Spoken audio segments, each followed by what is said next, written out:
What's up, everybody? My name's Devin. I am going to broadcast the World Series of the Dodgers versus the Astros. I'm late. You can see up in the corner that the Dodgers are down 1-0. And there's 2 on in the, I guess it's over now. So here we go. We're down by 1. And I am going to broadcast, I'm going to do a play-by-play for everybody on YouTube that can't watch it. Luckily, I know nobody's here yet because it's a live stream and it takes a little while for people to come. But yep, I am going to broadcast the Dodgers, and right now we are on commercial break. I've been doing this for over a month now, and it's pretty fun. And now we're at the World Series. That is awesome. I can already see advertisements for YouTube. Like, they're doing YouTube baseball, but I'm just going to do this anyway. Still, nobody is here. That is good. I will definitely just relax a little bit.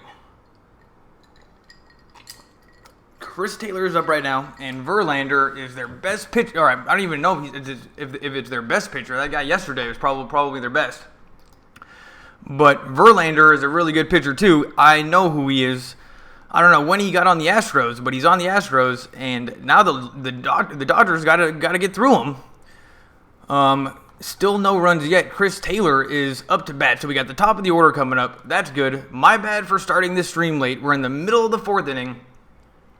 Yesterday, the game was over so fast that if I would have been an hour late, how late was I today? If I would have been an hour late, would have missed more than half the game. All right, so I'm like an hour late. No big deal.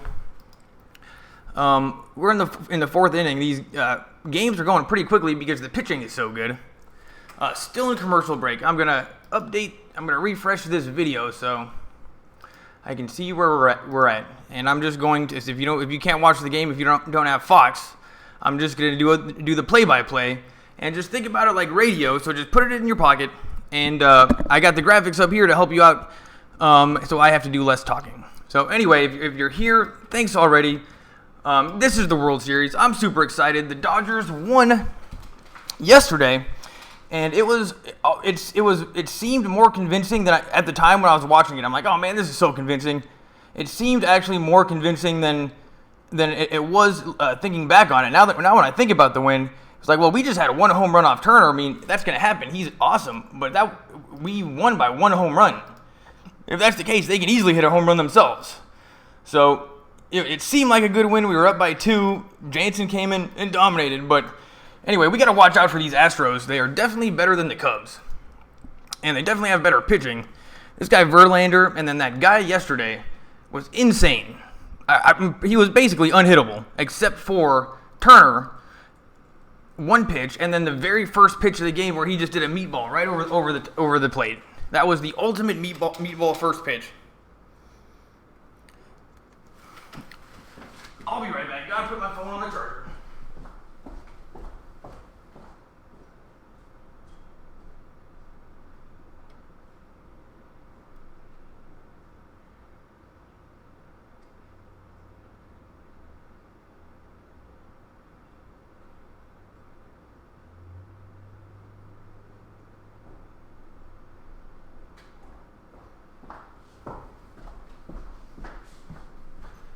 I am back, and we are in the bottom of the 4th. Got the stream started late, but I'm going to get the second half of the game. Chris Taylor is up right now. He's the leadoff batter, so we've already gone through once, and he's really good, but he's 0 for 1 tonight. Here's Verlander. Swung on and fouled away. 94 miles an hour. It didn't look like it had a lot of movement. It was just 94 right down the middle. That looked a lot like the pitch that he hit a home run off of yesterday, but just more miles per hour. But yeah, that kind of looked like a meatball. That actually makes me feel pretty good going into this, because that was a meatball. Here's the 0-1 pitch.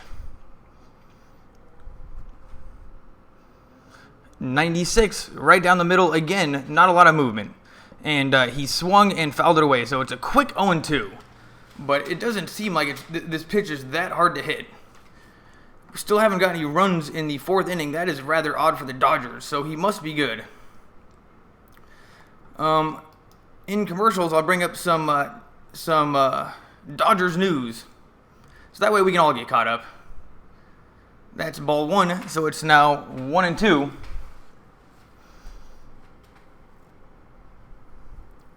Verlander, how old is Verlander? He's got to be getting pretty old. He's been around as long as I can remember. And he's on the Astros. Has he been on the Astros for a little while? I'm not totally sure. This is the World Series, though, and we have to understand that Houston is good, and we're going to be down 1 run. Don't get nervous. Here's the 1-2 pitch. Low and outside, that's ball 2, and Verlander is taking his sweet time. He is definitely one of the slowest guys to pitch I've seen probably all the way through the playoffs. YouTube TV, they got graphics for it all over YouTube, even behind home plate. You know what? Maybe broadcasting this game isn't a long-term thing to do, but if you're here with me now, thanks for watching. Here's the 2-2 pitch, and that's fouled away. It's still 2-2, and Chris Taylor is definitely making him work for it. And Chris Taylor is so good at walking, so it's 2-2 right now, but he's still probably 50-50 to walk. He doesn't swing at bad pitches, so this is actually a really good at-bat so far, even though we got down 0-2 so quickly. Commentators are Joe Buck, John Smoltz, Ken Rosenthal, and somebody else didn't make it in time. So if you want to watch on Fox, Joe Buck. Are you guys excited about Joe Buck? He's awesome. My internet went slow. What's going on? Oh, I guess it's a full count to Taylor, and he's definitely more than 50-50 to walk right now. I'm updating my video. No, the oven did not beep yet. Let's go, internet. Come on. Up here, it's still... Oh, here we go. Seager's on deck. Full count. Wow. Verlander is really taking forever. If I lost the feed that long, and we're still here. So I'm pretty much updated on this video. So let's hope my internet stays quick. Verlander is getting the sign. They're doing like a side-by-side video shot. That's pretty sweet. Here's the 3-2 pitch. Fouled away. That was 98 miles an hour and low. That hit the bottom of the strike zone. Would have been called strike. And he fouled it away. So, man, Chris Taylor is awesome at batting. He's not an easy out. And he can hit home runs.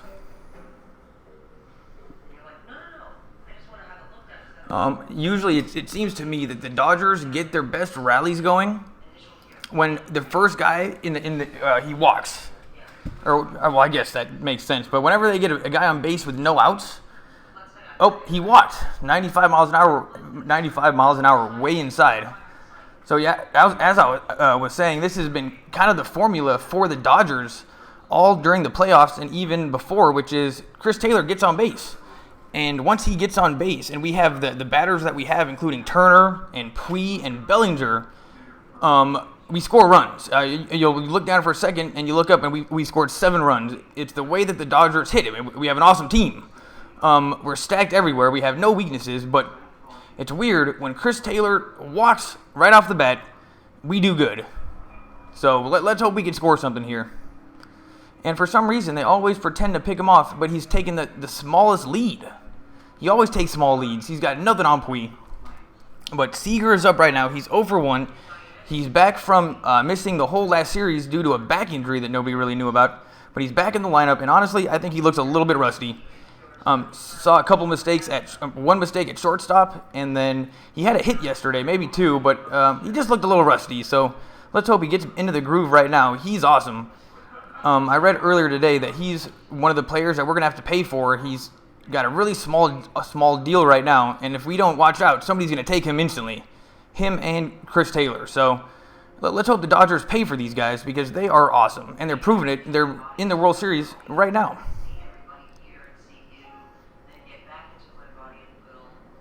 Man, my internet is going slow.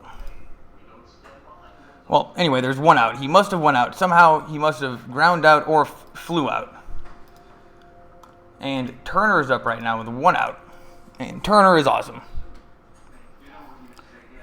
Yeah, they're showing a guy in the outfield. So he must have popped up. Maybe he was at the track. Who knows? It's like 100 degrees again in Los Angeles, so expect some home runs. Justin Turner's 0 for 1 in this game with a fly out in the first. But don't let that fool you. In the postseason, he's batting huge with 14 RBIs. Here's the first pitch. High fastball. That was right on the edge. Probably should have been called a strike. But umpire called it a ball. So it's now 1-0 to Turner, and, off to a good start. Who's this warming up? This could be number 18. Is that Darvish? Oh, no, Maeda. He's warming up in the bullpen. It seems a little bit early, considering this is the bottom of the fourth. I guess we'll see how many pitches Hill has in the next inning. But, yeah, Maeda is warming up. Oh, yeah, I guess they're pulling Hill. He looks pretty upset. They're showing him right now. And you know what? Only one run. That means he can't get the... Oh, unless they score here or get the lead, then he can still get the win. But nice job, Hill. Our bullpen is so good that you don't have to worry that much. Here's the pitch. Ground ball to the shortstop. He's gonna hit into 2, actually. Justin Turner just hit into a double play. And that almost... I don't think I've ever seen that happen. Wow. Who knows, maybe Justin Turner is having an off day, but that is not what you would expect. So we are going to commercial break. Thanks for being with me. Yep, we're on commercial break. So here we go. I'm going to read some Dodgers versus Astros news, just so we know what's going on.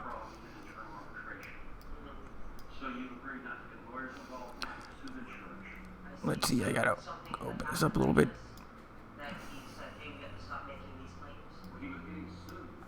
Oh, maybe. Here we go. Scroll down. So many ads.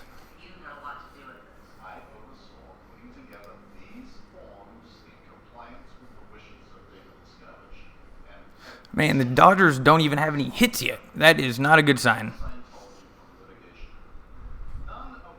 Well, this guy must be a good pitcher. Here we go. Where's the news at? Jesus. Or no, these are updates. That's not news. I'll go to another. All right, here we go. Memorable first pitch. Nope, don't want any of those. How is there no good news?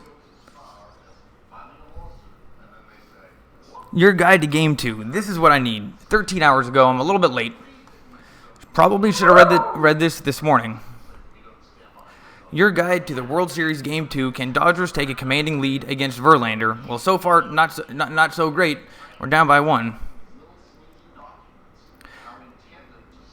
Clayton Kershaw spun his magic in Game 1 with the first 11 strikeout game in the World Series since Randy Johnson in 2001. Wow, 11 strikeouts.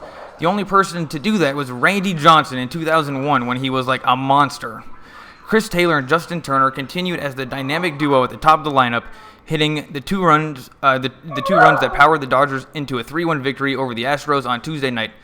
Nobody melted in the 103-degree heat, and it might actually have helped Turner's home run. It definitely did. I saw how because he didn't hit the ball that hard, and they showed how far it goes under normal circumstances, and it was at the track.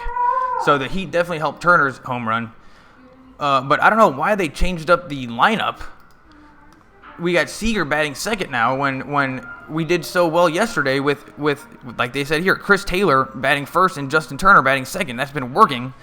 But Dave Roberts knows what he's doing, but it seems like why change something that worked? The most important thing of the day, Justin Verlander is going for the Astros. Since joining the team, he has started 8 games and won them all. He pitched 1 relief in the division series and won that game as well. He has a 1.23 ERA and has allowed 1.7 average. Wow, this guy is awesome. 29% joining the Astros is higher than when it was during his 2011 Cy Young and MVP season. So Verlander has won a Cy Young and an MVP. In other words, he's pitching the best baseball of his career. Wow, that sucks.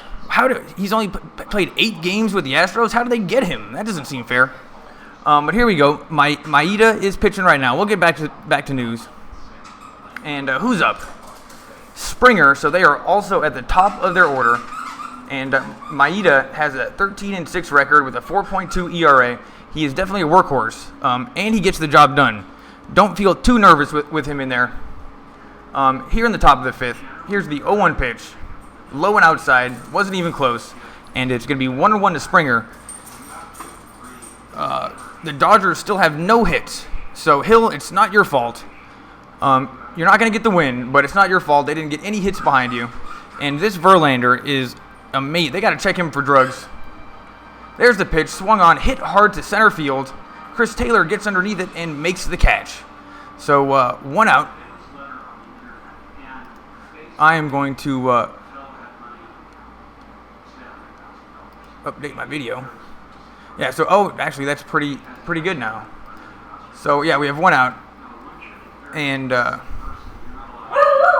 these Astros must be pretty good. They don't have any, like, big names. I hadn't heard of any of them. Oh, Hill is pissed in the dugout. He threw down a cup. I don't know why. Maybe he wanted a home run. Oh, maybe that was when Turner hit it in the double play. Yeah, Turner let Hill down, but usually Turner hooks up the pitchers. Alex Bregman, he's 2 for 1 on the night with an RBI single in the third. So this is the only guy with the RBI. Bregman, he's pretty good. He's not as good as Altove. Altove is the best player. Strike 1 for Maeda, and that was way outside and low. That was outside and low. But they called it a strike, so Dodgers got hooked up on that one. I've seen 2 missed calls from this umpire so far. And these umpires suck. I'm just going to say, that was a swing and a miss. 0-2 to Bregman. Maeda looks like he's on fire. The Dodgers bullpen in the postseason has been lights out. Batters faced, they've been absolutely lights out. Rick Honeycutt is the pitching coach, and he must be doing a good job. Here's the 0-2 pitch. That was swung and fouled away. That was a 96-mile-an-hour fastball. And he tried to get him to bite on the high fastball, and sure enough, he did. But it was just maybe a little bit too close to the strike zone, and he fouled it. But definitely had the right idea. If that was a little bit higher, he would have missed it completely. I think that's Jock Peterson out in the outfield, number 31. Here's the pitch. Ground ball to Turner, and that's going to go foul. So it's still 0-2. Turner probably could have grabbed it, but it went foul like right at the last second, or maybe he just wanted it to go foul. I don't know. Maybe he knew he couldn't get the guy at first, because it was a kind of a weird hit ball. Make sure I got World. Oh, what's the date today? The 24th? Oh man, I gotta change my dates up when I do this. I'm an idiot. You know, there is a calendar on the clock today. Here we go. What happened? Oh, Bregman went back to the dugout for some reason, maybe to get a new bat. He must have broken his bat.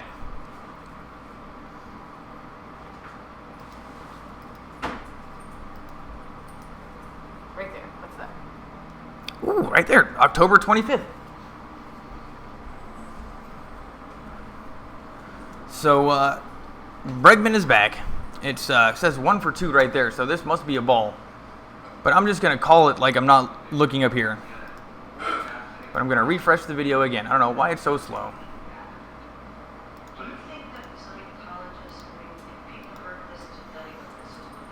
Here we go. It's 1-2. Bregman is still up. This has been a battle. Oh, man. Oh, well, he checked swing the last pitch. And the first first base umpire said safe. But, you know what? He could have gone. It definitely looked like he could have gone.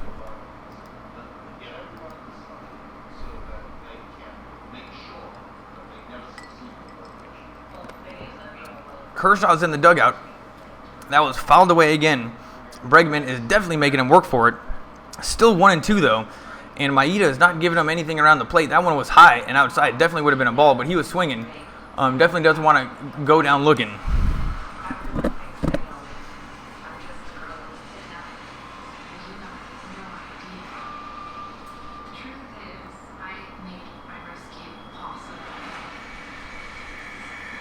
So Maeda, here's the pitch, still in the windup, low and outside, another check swing, and he's safe again. So it's now 2-2, and I definitely like what Maeda is doing, which is not giving him a meatball. He got ahead in the count, 0-2, and he's definitely gonna make it work for him. It's 2-2. He's not gonna give him something for free, and I like the way Maeda is approaching this batter. It's a good sign of things to come. Now, 3-2, that was just barely inside. 88 miles an hour, just barely inside. But the umpire was correct. That was a ball. So, this is the first time on one of the close ones he was right. Maeda thought it was a strike, that's for sure. But it's still 3-2. Here's the pitch. That's hit hard to center field. And Jock Peterson is in left field, and he makes the catch. So there's 2 outs, and that's not really what I was expecting out of that. He took it deep, but we got the out nonetheless. Maeda is off to a good start.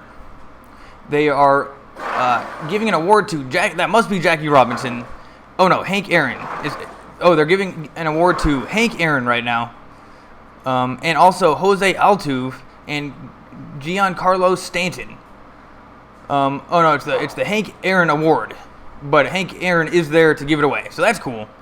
The Hank Aaron Award went to Altuve, and he's up right now. Jose Altuve, but he's 0 for 2 on the night. Here's the pitch. Strike 1, wasn't even close.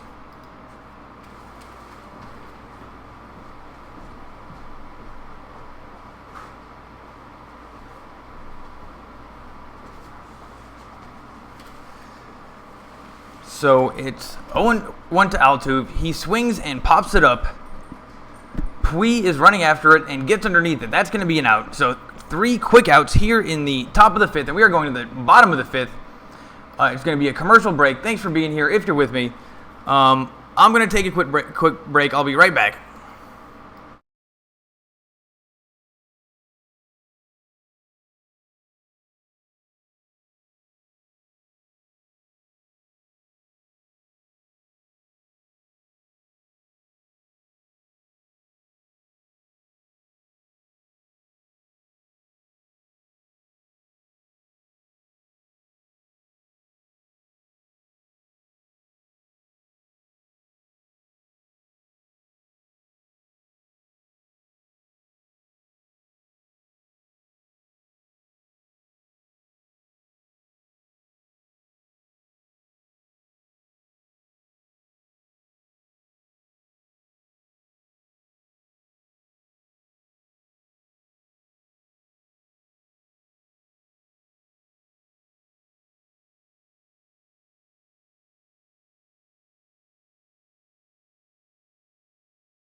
What's up, everybody? We are back from commercial break, and Bellinger is up.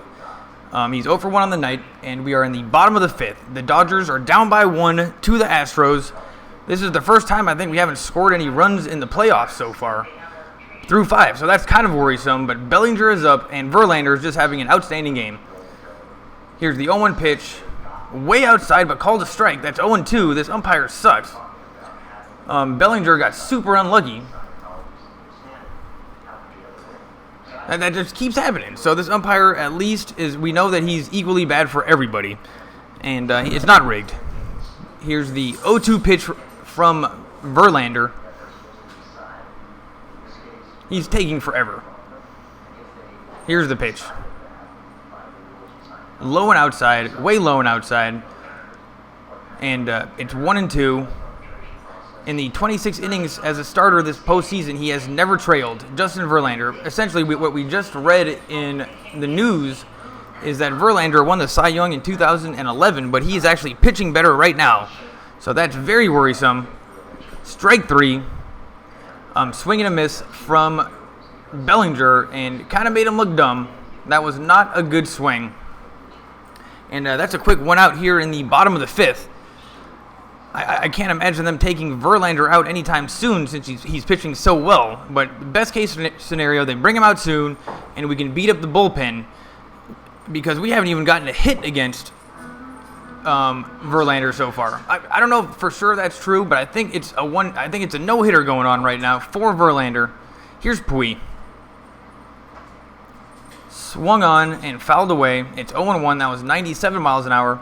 And I don't see what makes Verlander so good. These just look like fastballs right down the middle. But he's got to be doing something right.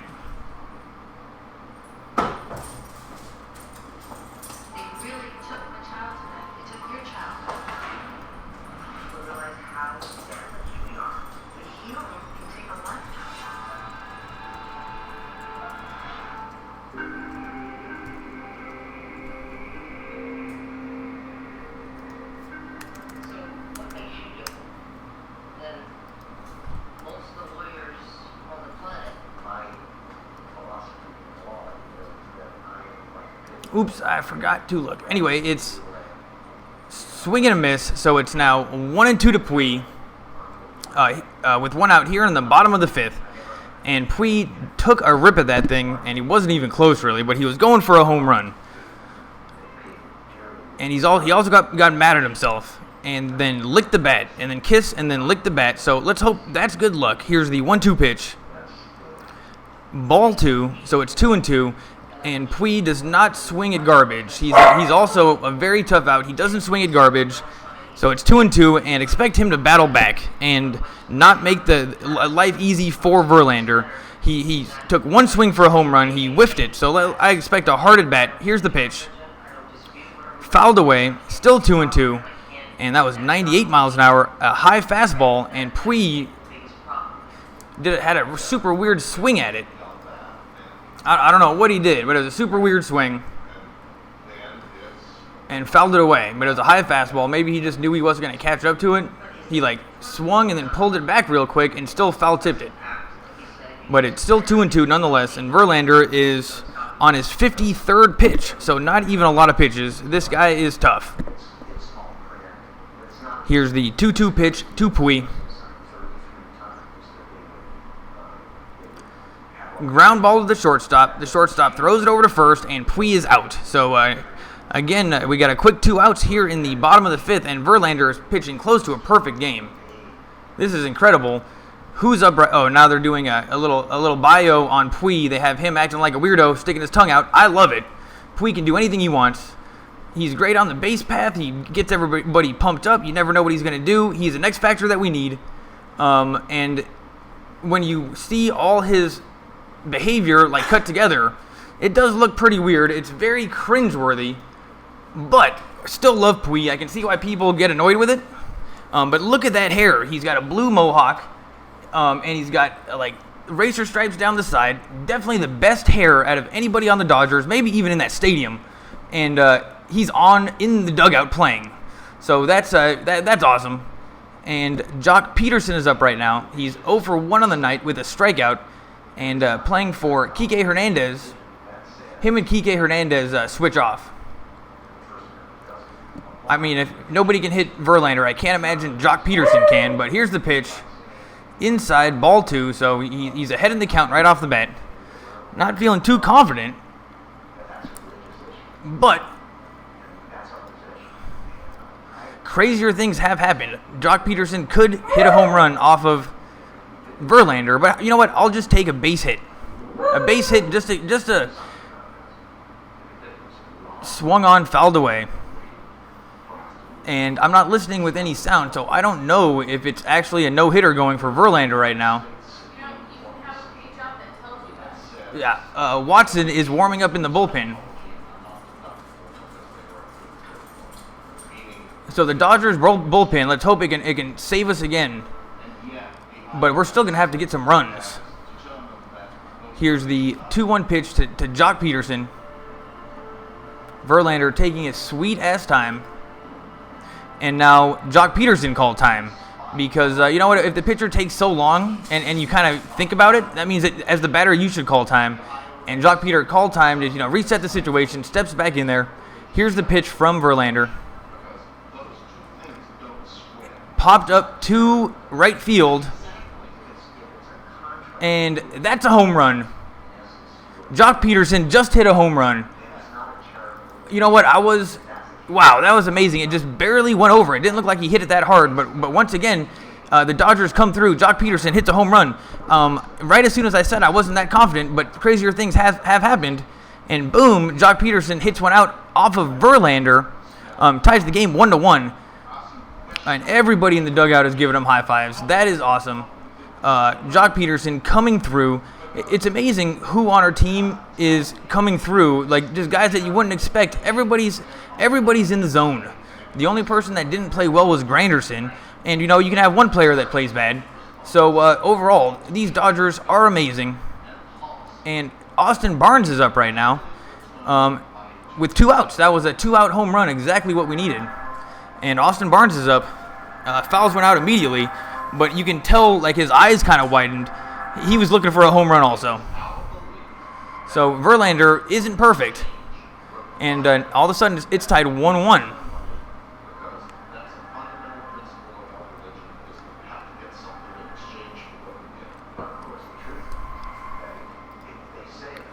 I'm going to update my video because I think I was a little behind on that home run. Here we go. It's that was called a strike, so it's now 1-2 to Austin Barnes, and Verlander is hitting his spots. There's no doubt about it. He's all over the corners, and I think it's just kind of confusing this umpire because he doesn't know what to ball. He's so all over the corners that sometimes the umpire is going to make mistakes. So maybe it's not totally his fault that he's missing all these strikes and balls, but the computer. Oh, now the umpire called time.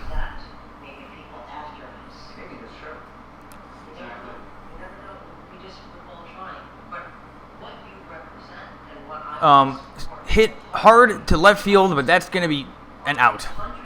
So there's 3 outs. Barnes just popped up, and we are going to the top of the 6th, tied 1-1 game. That's awesome. Couldn't expect anything, couldn't hope for anything better right now. Maybe a couple more runs, but this is just going to be loads of fun. I'll be right back.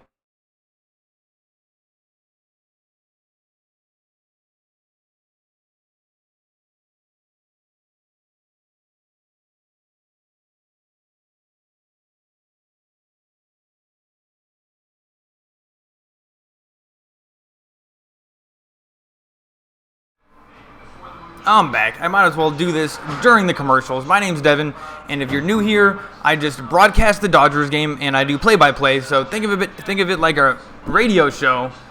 But if you need any help, I got this little graphic up here to the right, and you can see what's going on. I try to keep it updated, and this is quite an amazing game we have going. It's going to be the top of the 6th, and Maeda is pitching, and we're tied 1-1. Verlander was pitching basically a perfect game, and then Jock Peterson, of all guys, hit a home run. And I think the 100-degree weather helped out because it didn't even look like he hit it that hard, and it just barely went over the fence. So we're going to take a look at the data of that one, see how many feet it was. But I have a feeling they're going to say that that's another home run that went out because of the hot air. And if that's the case, I mean, we're playing at home. It's Los Angeles. Good for us. We'll take it. But we got a tied game. That is awesome. All right, so what should I read? Should I read some more? We were just reading about how good Verlander is. Verlander is 0-3 in his previous World Series starts, 2 coming in 2006 and 1 in 2012. So he is really old. He seems ready for this moment. Quote, from the moment I was traded, I had pressure on myself, and I think a lot of other people put pressure on me to help this team to get where it's at now, he said Monday. I don't shy away from those, but I understand why I was brought here. It's very fulfilling when you have that pressure to succeed and you have a good game, multiple good games. So basically he's saying, I was brought here because this is a 100-game winning team and they need a better pitcher. So they're risking a lot on me, and I'm coming through. So that just feels great. So good for Verlander. He's so old. That's just good to hear. Maybe he's juiced up. Anytime there's a really old guy that's good, they're always juiced up. The stakes. The Game 1 winner has won the World Series 64% of the time, and teams that win the opener in the wild card era are an even more impressive 18-4. So the Astros don't have to win, but maybe they have to win. Quote, I anticipated the whole must-win question, manager A.J. Hinch said after the Game 1 lost. But every game is sort of a must-win. I wanted to get out there with a sweep, but now it's not going to happen. When we wake up tomorrow morning, we'll have breakfast and get there early, and we'll have a very good chance to win because Justin Verlander is on the mound. And he's totally right. If it wasn't for that home run, they'd be winning right now. And Verlander is still pitching. And we are back. Oops. It's 0-2 right off the bat to Correa. And this guy is definitely dangerous. He can hit home runs. Everybody on the Astros seems to be pretty good, though they're not hitting amazing during the playoffs. But yeah, he's 0 for 2 on the night. And this guy was batting 300 during the regular season. And with Altuve, him and Altuve together were pretty good. Got them 100 wins, so they must be good. Here's the 0-2 pitch from Maeda. 87 miles an hour. That was low a ball, so 1-2. And once again, when Maeda gets up in the count, he does not give anything away for free. Jock Peterson, to me, looks a little bit like that tight end for the Patriots. What's his name again? The tight end for the Patriots. He's super huge. The Jock Peterson kind of reminds me of him. They're showing George Lombard, the first base coach, just sitting on the sideline with a notebook, just writing stuff down. So, he must be a good coach. We're in the World Series. And good for him to get some TV time.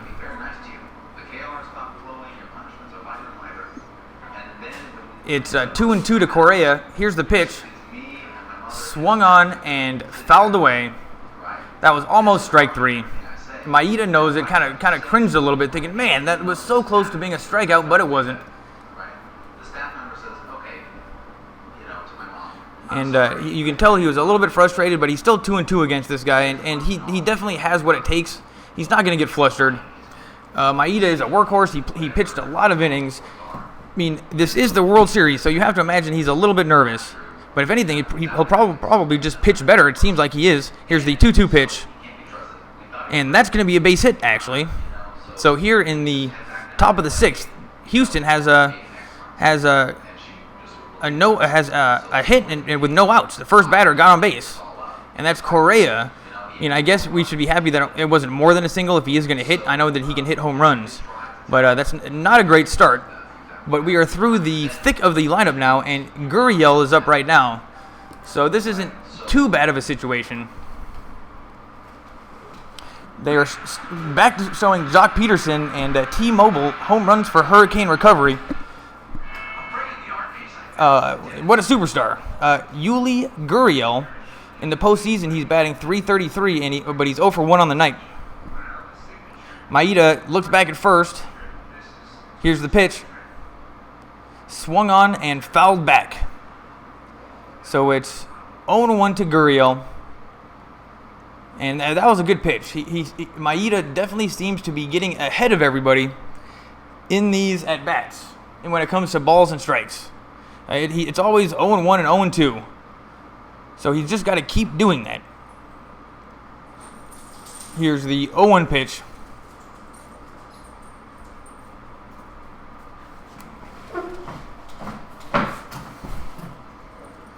Swung on and missed, so that's strike 2. It's now 0-2 to Gurriel. So what do you know? Let's hope he can get a 3-pitch strikeout. That would be great. And let's just get it out. We can use it out right now. No messing around. But don't put this thing over the plate.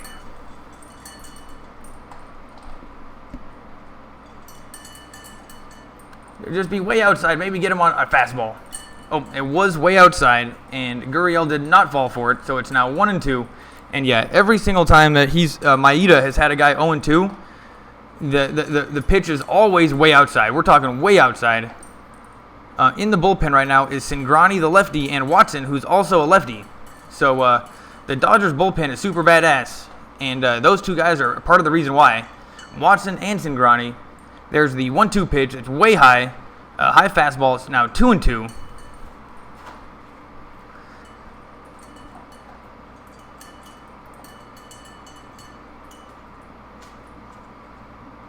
Gurriel is still up. Who's on deck right now? They're showing somebody. Number 16. He looks pretty big. A little bit like a lumberjack.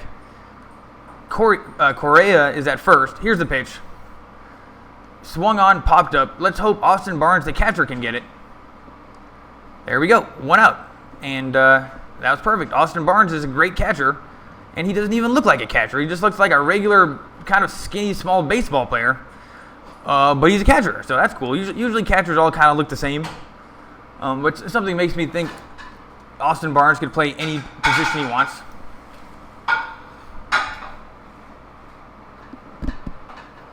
Roberts is coming out to the mound, and I think Maeda is coming out.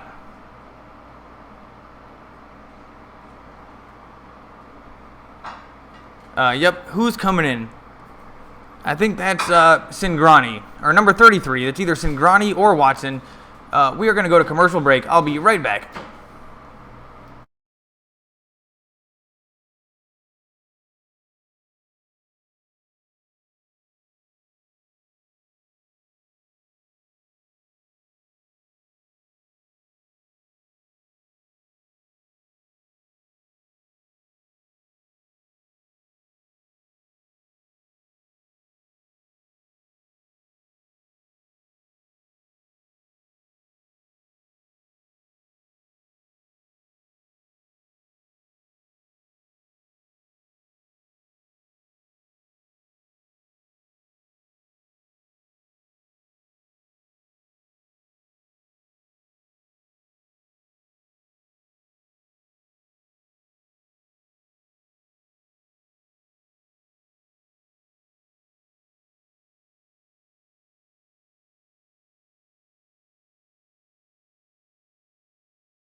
What's up, everybody? We are back. I must have missed what happened, but we are going to the bottom of the 6th. So, yeah. I took a break. They were changing the pitchers, so whoever came in must have got the guy out. Coming up next, we have Verlander versus Chase Utley. Talk about two dinosaurs. Verlander playing some of the best baseball of his career, though. We just read about it. Utley, who knows? If Jock Peterson can hit a home run off of him, so can Chase Utley. But you know what? All I want is a walk or a base hit. That would be awesome. We're still on commercial. I'll be right back, everybody.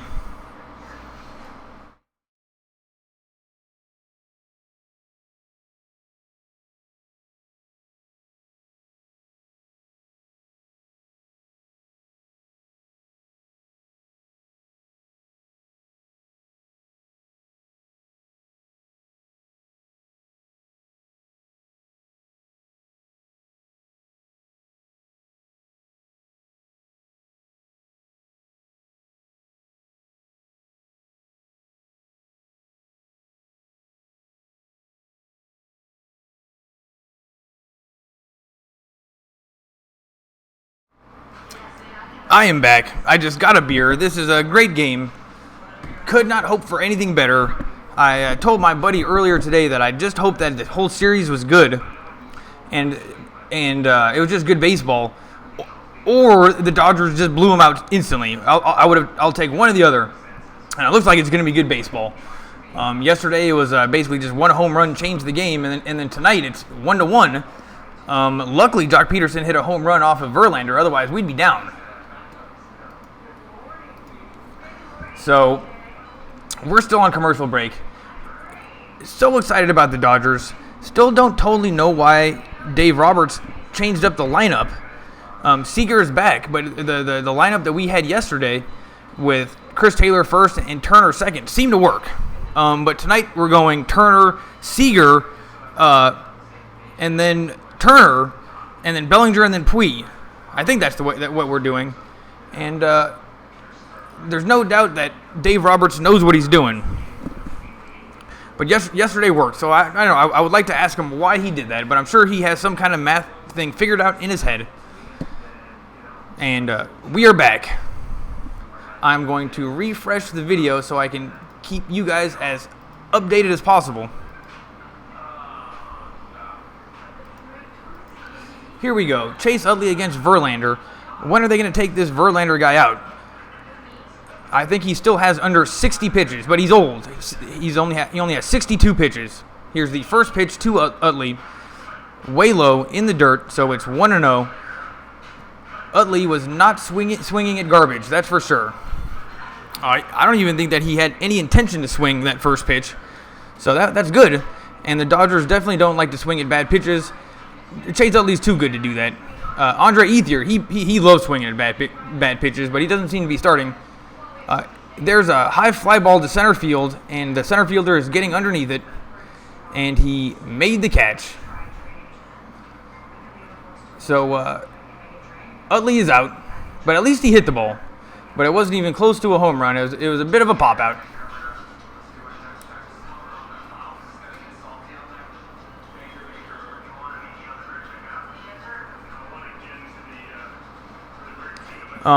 Is Verlander, he what it says down here, what we read in the news, is that he played in the World Series when he was in 2006. So that means that he must be at least 30. He must be at least mid-30s. He's definitely old, and he's definitely older looking than the rest of the players on the team.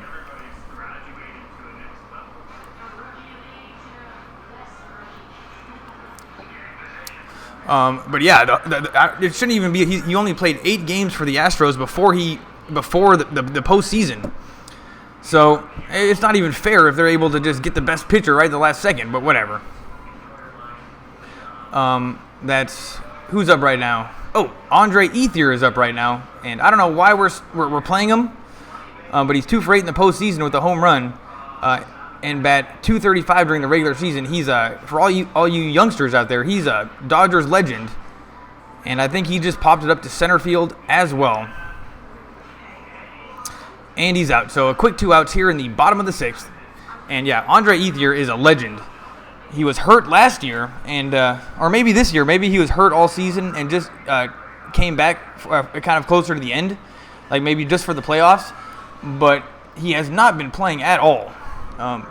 He definitely deserves to be playing in the World Series, so who knows? Maybe Dave Roberts is just hooking him up. But he did hit a home run, and Dave Roberts mixes things up. So, way to go, Andre Ethier. Let's hope that you can do something for us here in the World Series, though I'm not complaining about your postseason playing. It was fine. Austin Barnes. Oh, no. Chris Taylor is up right now. Oh, no. Andre Ethier just pinch hit. That's a good pinch hit idea. Taylor's up right now. We got the top of the order. 2 outs here in the bottom of the 6th, and the first pitch is a ball.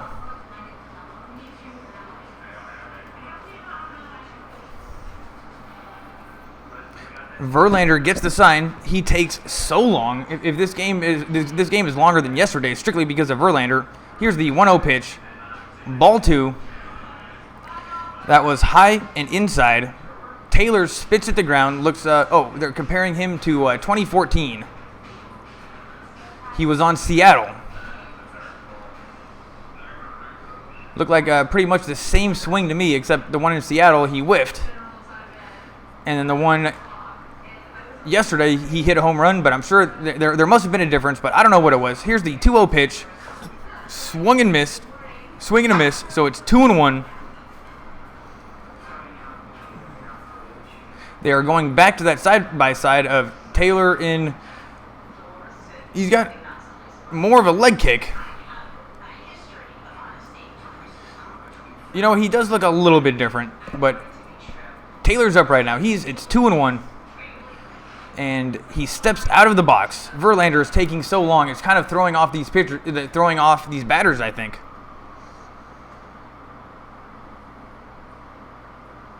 The hitting coach is named Turner Ward. Here's the pitch. Strike 2. So it's 2-2, and he went looking at that one. He had no intention of swinging, and it just hit that bottom corner.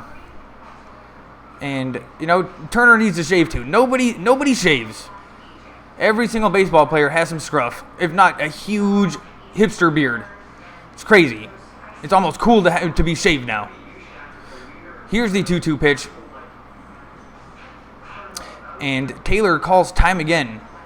Usually I don't like these guys taking forever, but this is the World Series, and Taylor, you can take as much time as you want. Step out. It's 2-2. Just don't swing at anything stupid. Be a tough out. Or hit a home run. Oh, and he steps out again. I don't know what's going on.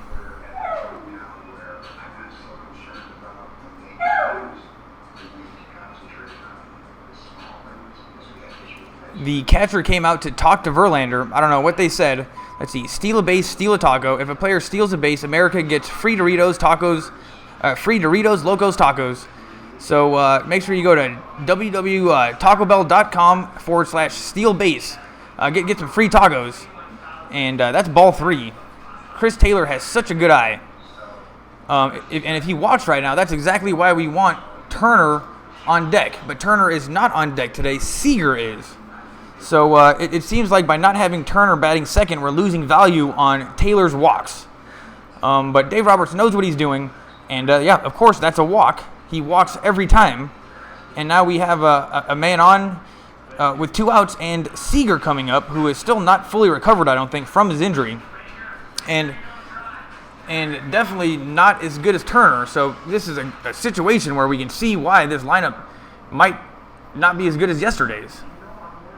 And yeah, Verlander, he's peppering the corners of the plates, and that ball 4 was just a little bit outside. I think the umpire could have easily called that a strike. So nonetheless, we got a player on, and Seager is up to bat. Back from injury. Here's the pitch. Swung on, fouled away. That was a high fastball. And he's 0 for 2 on the night. In the postseason, he's batting .313, but he missed the whole series against the Cubs. And I don't know how he's batting since then. I know for sure that I've seen him get a base hit, but to me, he looks a little bit rusty. But he's batting second. This was a lineup that worked for us during the regular season and against who did we beat in the first round of the playoffs? I mean, we've seen this lineup before, and it works. We played Arizona. This lineup worked against Arizona. Throws back to first to check Chris Taylor. I guess he was taking kind of a big lead. I'm going to refresh my video because I haven't done it in a little while. It's probably behind. That's Ludwig, the dog in the background. He definitely doesn't need to go poop. I just took him. And let's see, Seager. It's 0-2 to Seager here with 2 outs. So Verlander is ahead of him.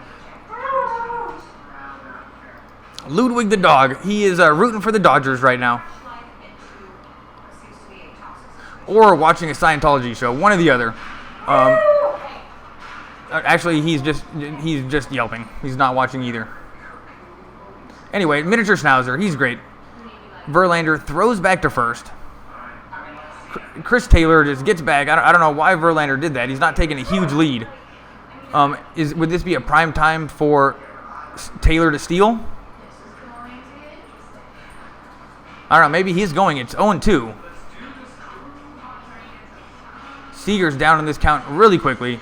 I don't know if he's Verlander ready from his injury. And once again, Verlander throws back to first.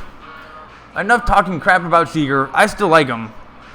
But we haven't seen him do too much. It's the World Series, though, and he deserves to be in there.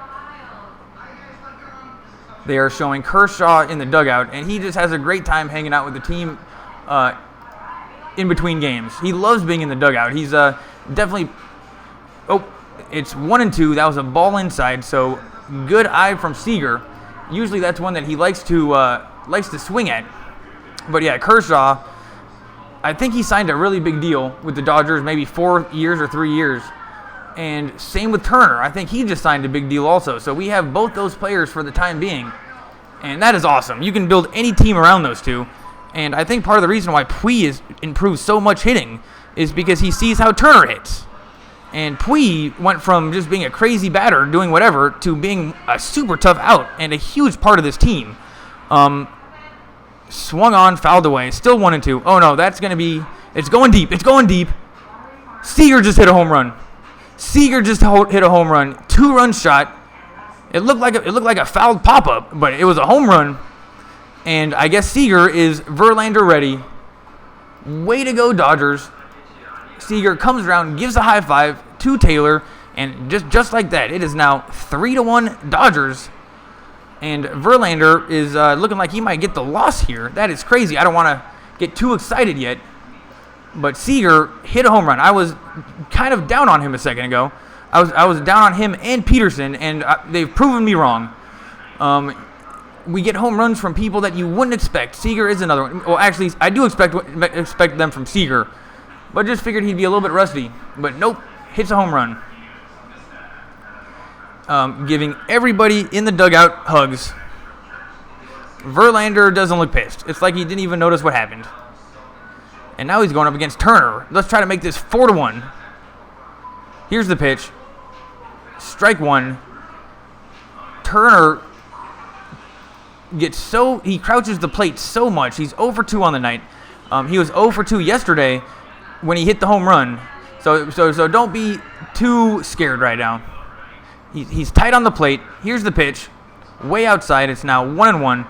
And yeah, I can see Verlander not pitching to Turner right now. Why give him something he can hit? I mean, you can put him on base. There's still, well, I guess then you have to pitch against Puig, which is actually way better than Turner. But in the grand scheme of things, it's not that much better than Turner. But Turner is really just that good of a hitter in the playoffs. Here's the 1-1 pitch, and that's popped up.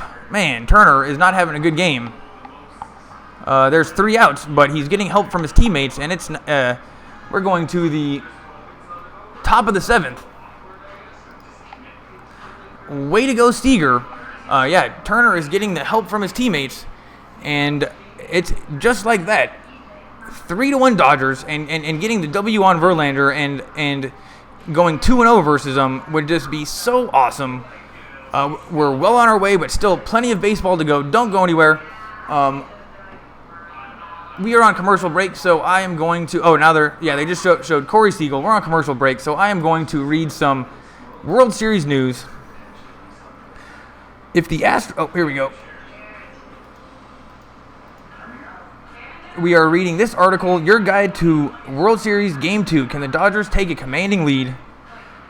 And we've already read that Verlander is pitching better than he has in his whole career, which is crazy because he won a Cy Young in 2011, and he's pitching better than that.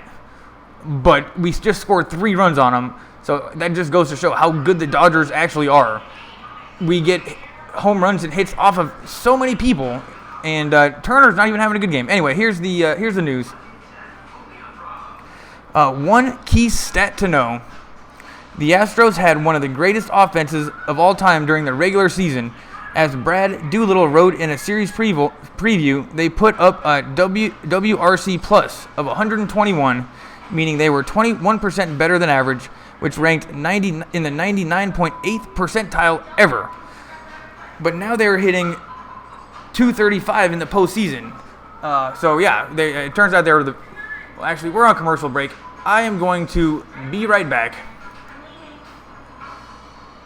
And I'll get back to the World Series news soon.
What's up, everybody? We are back to the World Series.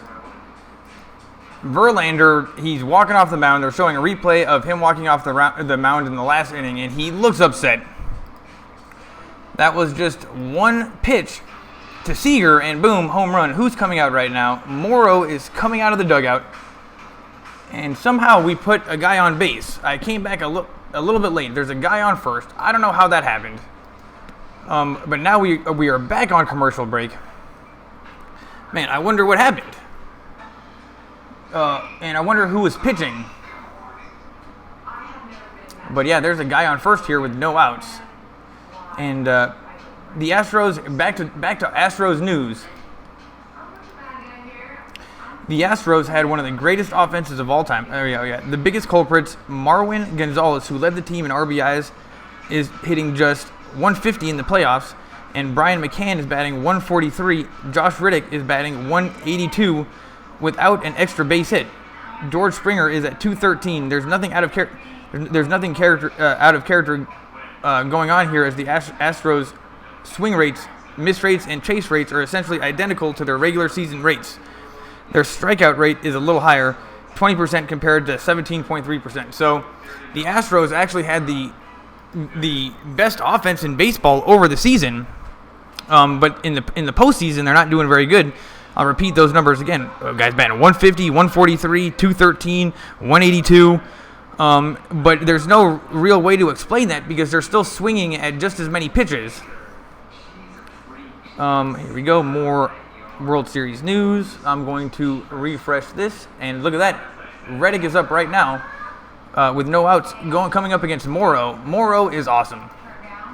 And the Dodgers bullpen is so badass that we shouldn't even be worried. Still on commercial break. Let's focus on this aspect. If you're going to hit Verlander, your best chance is probably to get his fastball before he drops in that hammer curve or wipeout slider. His fastball averaged 96 in the postseason after averaging 95 in the regular season. Turner hit 315 against fastballs, clocked at 95 miles an hour plus. And it clocked at 95 miles an hour plus. Taylor hit 365. So Taylor hits fastballs. But he's not hitting tonight. Actually, he's 0 for 3. We are back, and now they are showing Peterson again in the outfield.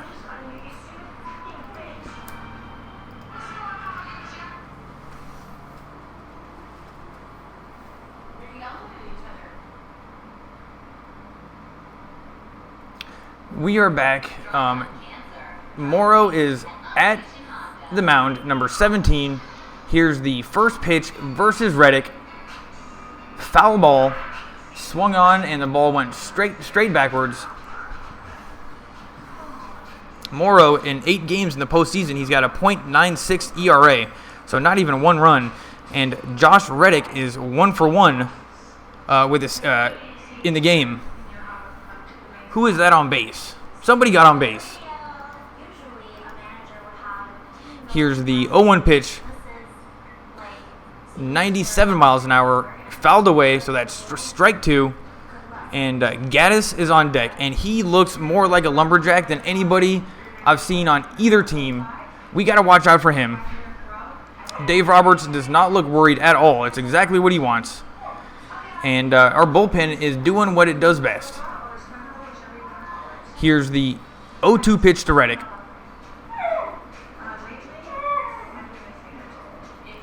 Fouled back, so it's still 0-2. That was 98 miles an hour.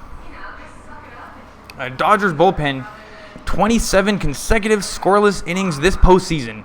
Longest streak all time. Wow, that is so crazy. Let's not try to break that record. Let's try to keep that throughout the whole entire postseason. And we're going to need more to step up if that's going to happen.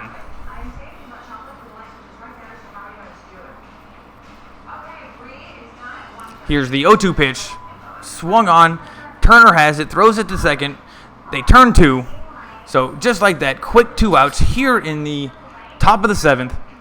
And, Reddick just hit right into that.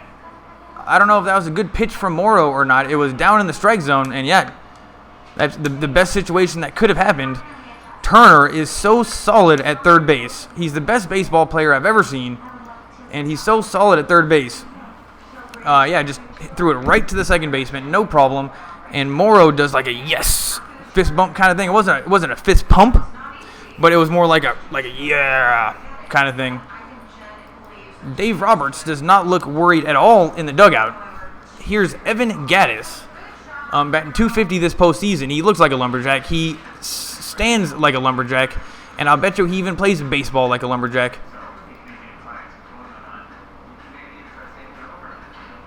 It's 1-0. And Verlander does not look happy in the dugout. He doesn't have a very good World Series record. And this one's not going to help. The Dodgers are very good, though. Here's the 1-0 pitch. Swing and a miss. Strike 1. It's 1-1. And yeah, Gaddis was definitely going for a home run. All right, let's turn off World Series news for now. The prediction: the prediction is Verlander continues his unbeatable ways with well, he's not going to be unbeatable tonight. Here's the 1-1 pitch. Strike two. That was a crazy curveball that just hit the bottom half of the plate.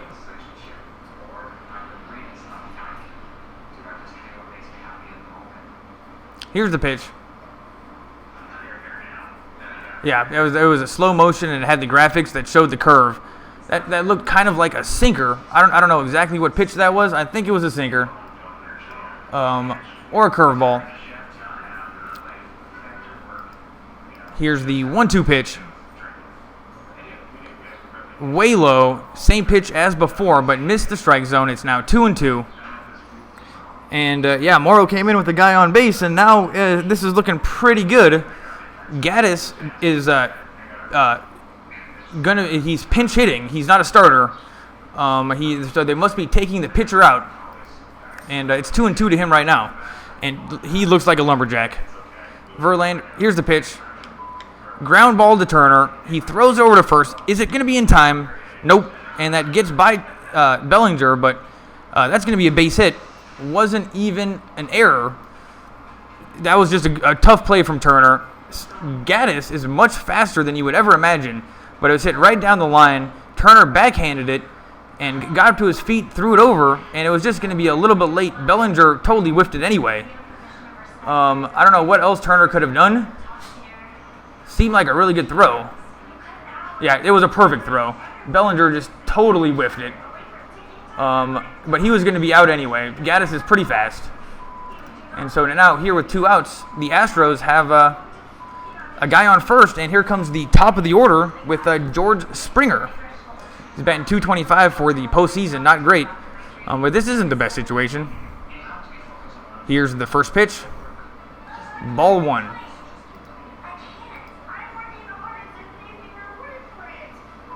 Morrow, that wasn't really his fault. It was just a good hit, and Gaddis beat it out. That's a standard baseball play, definitely not an error. Turner doesn't make errors. Maybe he could have got to his feet a little faster, but that seems to be the only way that I think he could have thrown him out. Here's the 1-0 pitch. Swung on, ground ball to Seager, and there's an out. So we have 3 outs. We are going to the bottom of the 7th, and another opportunity for the Dodgers to score. And we're going to need more. 2 is not quite enough, even though we won with that yesterday. Bellinger, Puig, and Peterson is coming up. So I'll be right back. Thanks for being here. Yep, I'll be right back.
I need to turn my microphone on.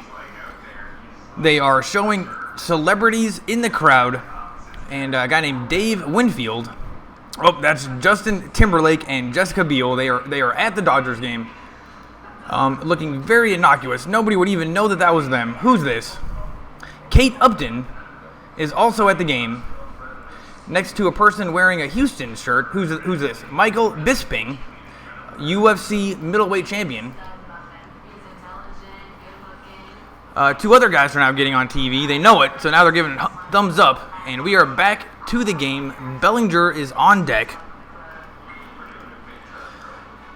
The Dodgers are up by 2, thanks to Seager, but 2 runs is not quite enough. I wouldn't be surprised if they score another 2 more here. 5-1 seems like a very good game.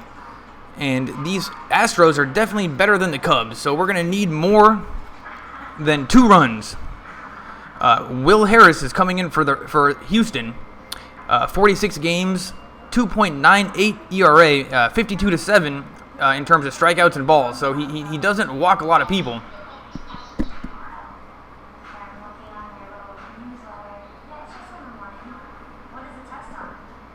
Bellinger steps in. He's 0 for 2 on the night. Strike 1. That was a crazy curveball right at the bottom half of the plate. Oh, Cody Bellinger has 2 strikeouts actually, so not a good night for him. But he's due. This pitcher Harris, he doesn't seem that good. I definitely think we can hit him. And that's a check swing. That's fine. So that's a ball, 1-1. But I am not scared of this Harris guy. Cody Bellinger, they just showed a stat. It looked pretty good. Puig is on deck. He's 0 for 2. So in general, none of the Dodgers hitters are actually hitting, but we're still up 3-1. That is so great. Verlander was no problem, except he was a major problem until we actually hit him. But this series so far has just been nothing but home runs. And yeah, it was a home run from Seager that got us the 2-run lead. After falling behind 1-0 early in the game. That's a ball, so it's 2-2 to Bellinger.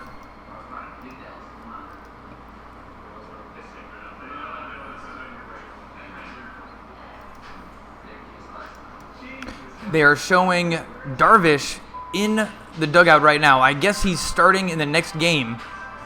And another celebrity in the crowd, I don't know who that is, but he's wearing a Houston Astros hat.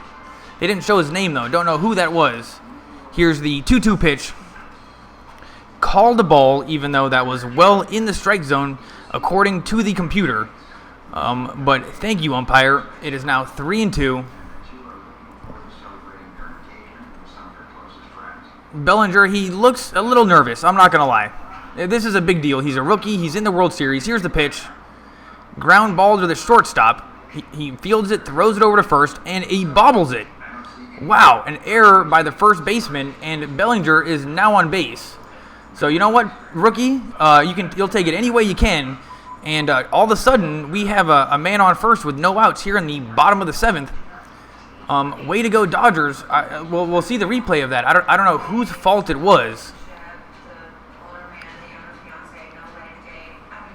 Definitely the first baseman, Gurriel.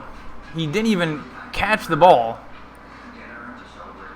And definitely would have been in time.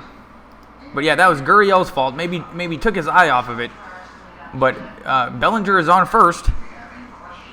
It was an error. And here comes Puig. He's definitely the most jacked player on the whole team. So strong. Swung on and fouled back. How much does Puig weigh? It's all muscle. He's so jacked. It's funny too because the Dodgers are so good at hitting, and it seems like they have a bunch of little guys. But thank goodness for Puig, we have one muscle dude on the team, and he's definitely the most fun guy on the team. Also, I love Puig. Here's the 0-2 pitch. Swing and a miss. Strike 2.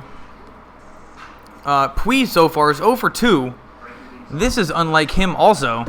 So yeah, Puig and Turner so far, no hits between them, but Verlander was pitching pretty dirty for most of the game. So you can't blame them too much.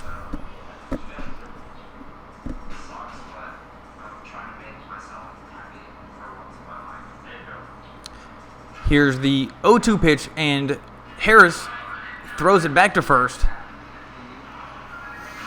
He checks Bellinger. I guess he was taking a pretty big lead. I don't know if Bellinger is that fast. I don't think he is. And I don't even think he is even a threat to steal. Nonetheless, here's the 0-2 pitch. Fouled away. And still 0-2. That probably would have been called a strike. So good thing he swung, even though he's kind of mad at himself right now. That definitely would have been called a strike. So 0-2, and when it comes to this bullpen, thank goodness we're past Verlander. We just gotta exploit the bullpen just like we did against Arizona, just like we did against the Cubs. We gotta get to their bullpen, and then we gotta get hits. That's the name of the game for Dodgers. And Harris throws it back to first. I guess Bellinger is taking a big lead.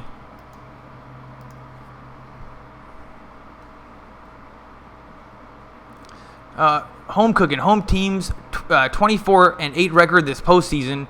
The Dodgers are 5-0 and Houston is 6-0. So we're gonna have trouble with Houston in Houston. They're 6-0 in the playoffs, and same here. The Dodgers have not lost at home yet. That is awesome. Fouled away again, still 0-2.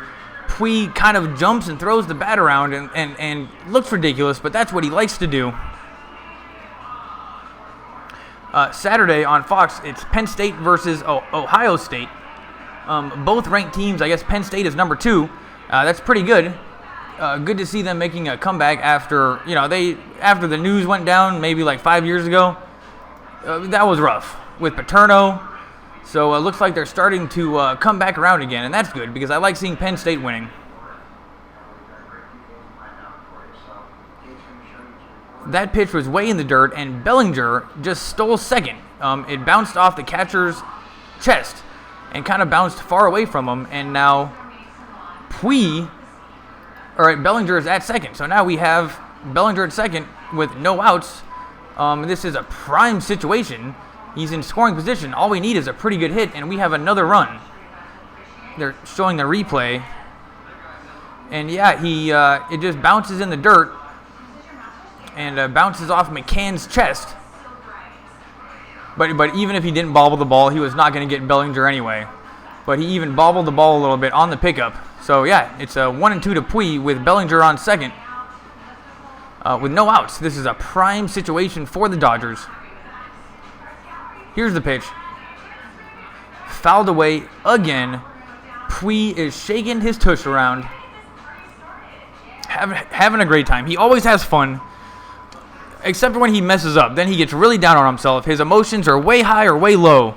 And he wears them on his sleeve. You know exactly how he's feeling at all times. And ever since these playoffs started, he's been having a great time. He has not made any dumb mistakes. He's a great base runner. He's been hitting. He's almost perfect in the outfield. Puig, way to go. You're really stepping it up this year.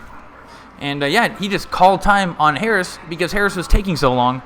And Puig, if you're not feeling it, call time. This is the World Series, buddy. Harris, you know what? Kind of looking sad and nervous. Not gonna lie, they had a close-up on his face, and he didn't look like a killer. He looked like somebody that had a guy on second with no outs in the World Series. Yeah, he looks like a guy playing in the World Series with no outs and a guy on second. Here's the 1-2 pitch. Ground balls it to second, and they throw it over to first to get Puig at first, and Bellinger is now at third. So Bellinger makes it to third. That's going to count as a sacrifice hit, I think. And here comes Jock Peterson, who hit a home run against Verlander earlier in the game. And projected home run distance, 370 feet. Exit velocity, 97 miles an hour. So, yeah, that was one of those ones that probably would not have gone out, except it was 100 degrees in Los Angeles. Jock Peterson barely hit it over the fence as it was. But he's up to bat right now with a guy on third and one out. And they are having a powwow at the mound. McCann, Correa, actually the whole infield is now talking to each other. The coach is out there, and yeah, I can imagine how they're very nervous. They're probably talking strategy. Now the third base coach is talking to Jock Peterson, number 31, the left fielder, took the spot of Kike Hernandez. And I think it's based on who the pitcher is, on who they play, either Peterson or Kike Hernandez. But tonight, Peterson is playing, and good thing we started him. He basically had the first home run against Verlander. Verlander was pitching a perfect game, basically, with no hits in the 5th inning, maybe even the 6th. And it was Jock Peterson that stopped that and hit a home run off of him. Definitely got in his brain a little bit, and then we hit another home run off of him.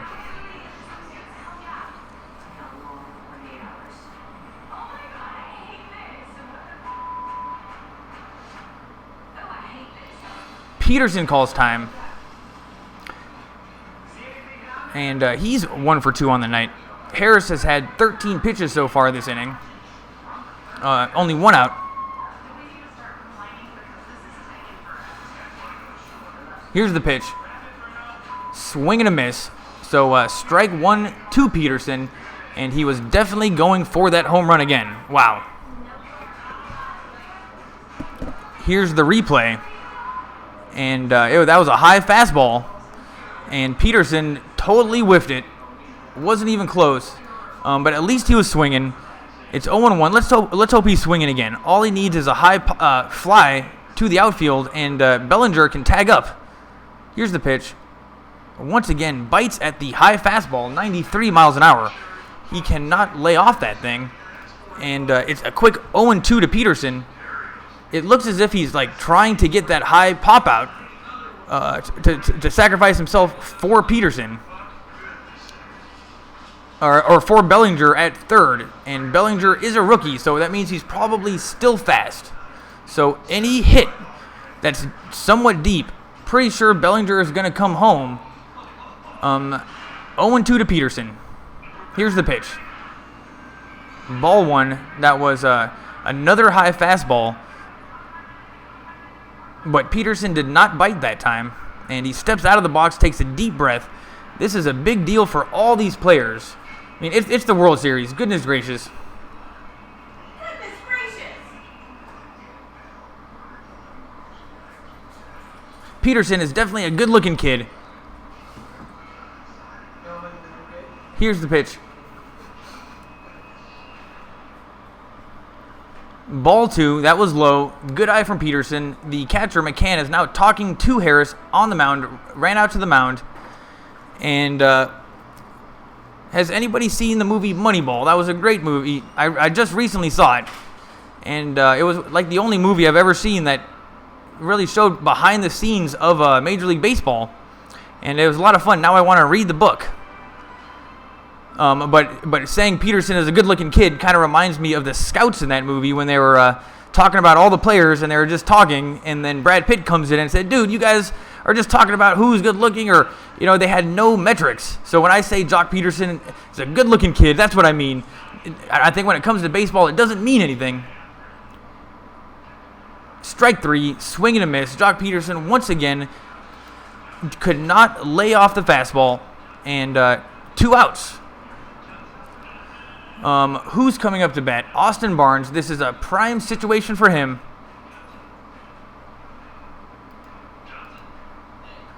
Yeah, that was a fastball, but it had kind of some weird spin on it. It wasn't directly up and down spin.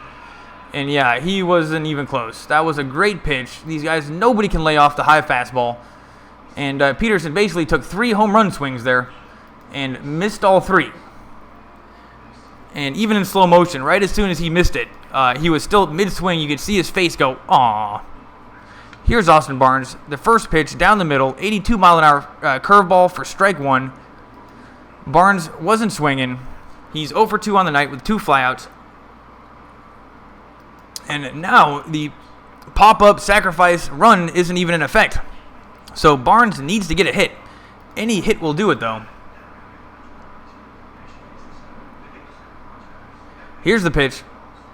Swing and a miss. Strike 2. And Harris might get himself out of a jam here. this would be some very impressive pitching after Bellinger got on with an error. But yeah, this would be some impressive pitching. It's 0-2 to Barnes. I don't expect anything too over the plate.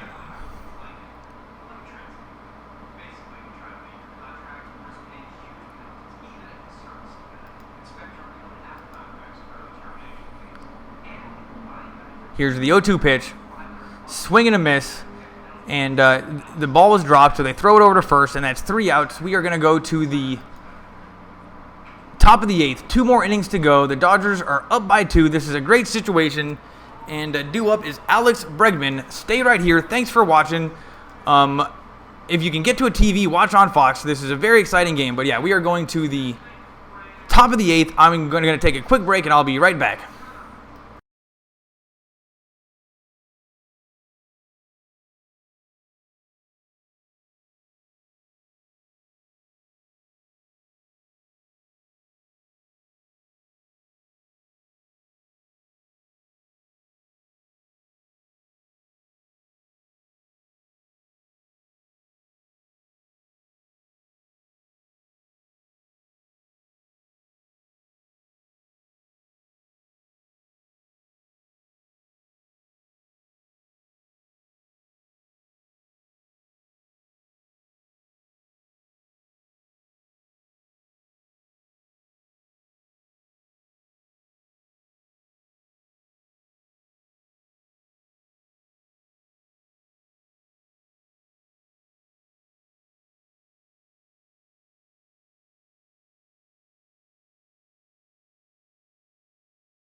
What's up, everybody?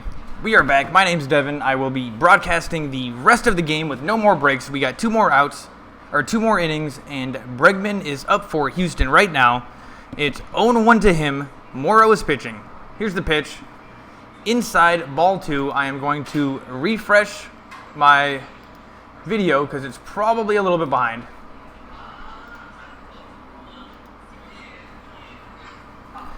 Here's the 1-1 pitch to Bregman. Swung on, hit hard to Puig, and that's gonna fall. Oh, that's gonna be a base hit. It bounced off Puig's glove and then bounced into the stand. Puig was mad. He threw his glove down at the. Puig's mad. It was almost a great catch. He dove. It hit off of his glove, and he missed it, and then it bounced into the stands. Here it is in slow motion, and yeah, that could have easily been a catch. Puig wears his emotions on his sleeve, so he immediately throws his glove down in frustration. And yeah, I don't know how much more he could have extended. It hit off the front piece of his glove, so it barely hit his glove. I think that will count as an error, and Puig is mad. Maybe he could have ran a little bit faster or dove a little bit harder, but still a great effort from Puig. Don't want him to get down on himself too much. That's the type of player he is. And now he is got his head down, got his arms over his face. It looks like he's crying. I know that he's not crying, but it looks like a kid crying in the outfield right now. It was a good try, dude. I don't know why you're so hard on yourself. And here comes Jansen. So we're in the top of the 8th, and Jansen is coming up. This is a great decision. No need to risk anything. And yeah, we're going to go to commercial break, but there's a guy on second. Jansen should be able to handle this no problem. He hasn't given up anything in such a long time. I can't remember the last time Jansen messed up. So we are back to commercial break. Morrow's out, and he pitched very, very, very well. And once again, the Dodgers have not let any runs. The bullpen has not let any runs at all. And that one could have easily been the first out. Puig just missed it, and he's very upset. Let's hope he shakes that one off.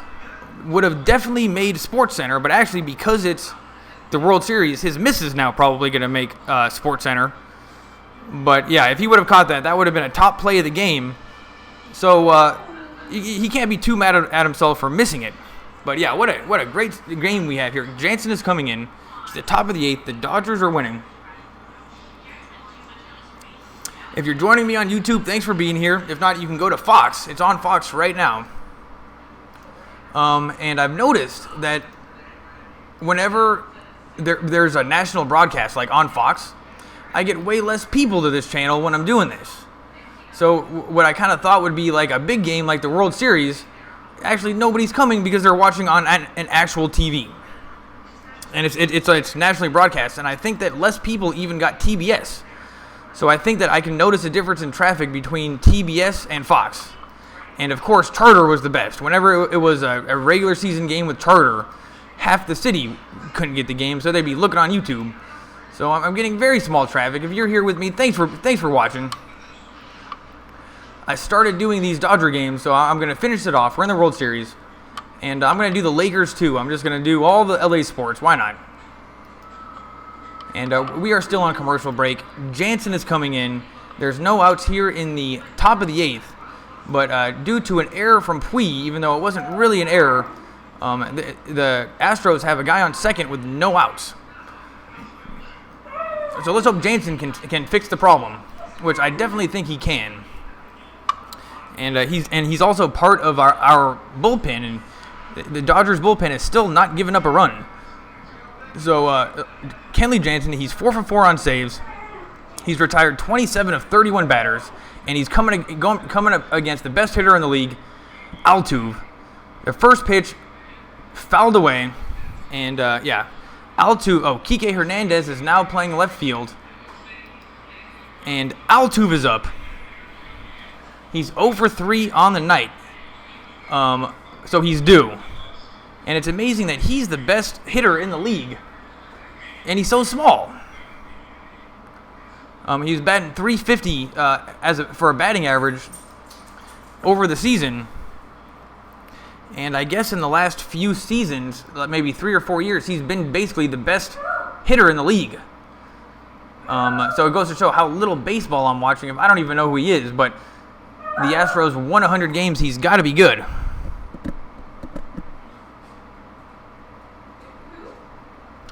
He just took a big poop.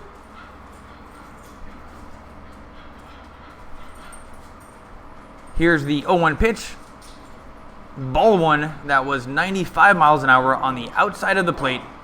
The umpire finally made a good call. And yeah, it's 1-1. That was a close one, though. The umpire could have easily called that one a strike. He's been all over the place all night, but that one he was correct.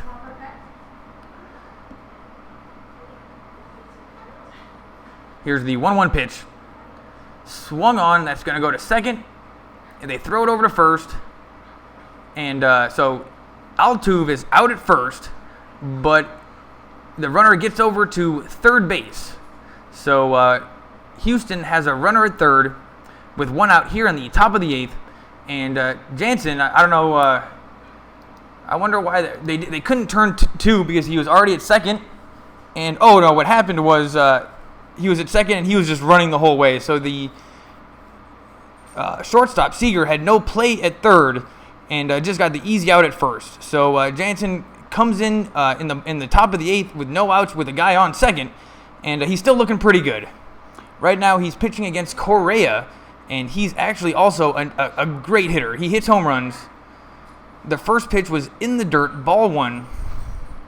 And yeah, Correa, he is very, very good, though in the postseason he hasn't done much. If you can hear that in the background, that's Ludwig the dog, miniature schnauzer, best dog in the world. But he is not watching the Dodgers game. He's more interested in I think he's getting a bath. Are you giving him a bath? Ludwig is getting a bath. Nonetheless, here's the 1-0 pitch. Grounder up the middle. That's going to score a run. And wow, that was a pretty weak hit. Do you want to wait to do it with me, or you just want to do it? Okay, we can do it tomorrow. Okay. The dog does not want to go for a bath. He is now running around the apartment. It's very cute. And yeah, he's hard to grab. He knows what's going on. And yeah, we have more action going down in this apartment with somebody chasing around a dog than in the game. But it's now 2-3, and Correa did exactly what he needed to do, which was just put the bat on the ball, and he hit it right up the middle. And Jansen is still in the inning with one out. Here comes Gurriel, and the first pitch was fouled away, so it's 0-1 to Gurriel. But yeah, this all of a sudden is now a one-run game.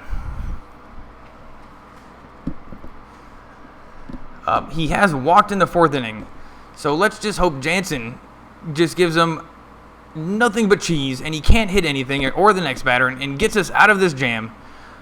We will take a one-run lead, but what we don't want is a tie game or worse.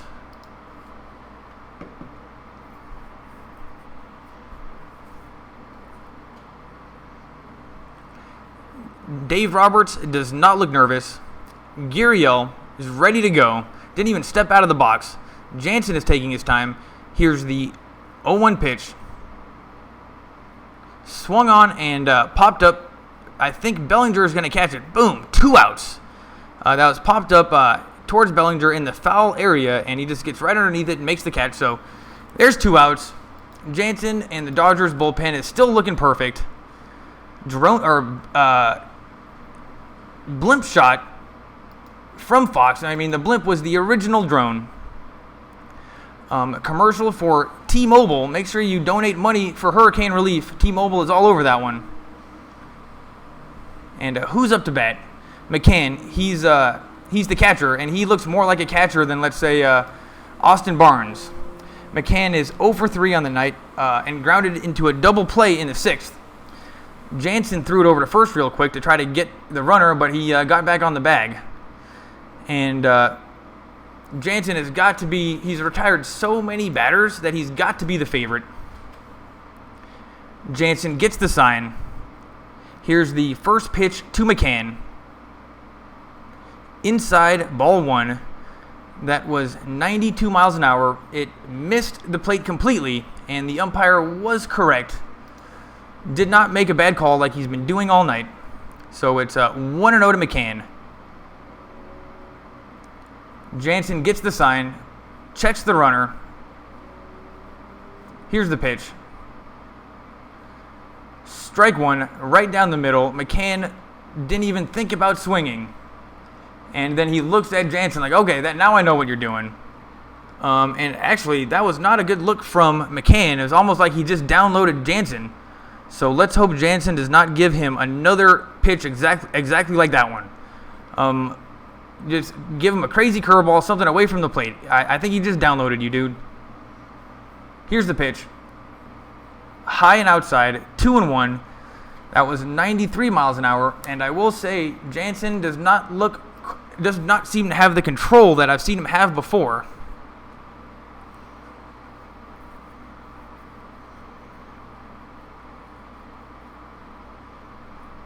It's 2-1 to McCann.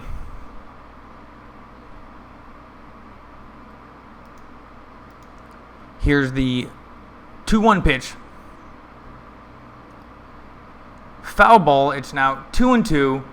And Jansen, usually a very quick tempoed pitcher, he just likes to get in there and get out fast, is actually taking his time.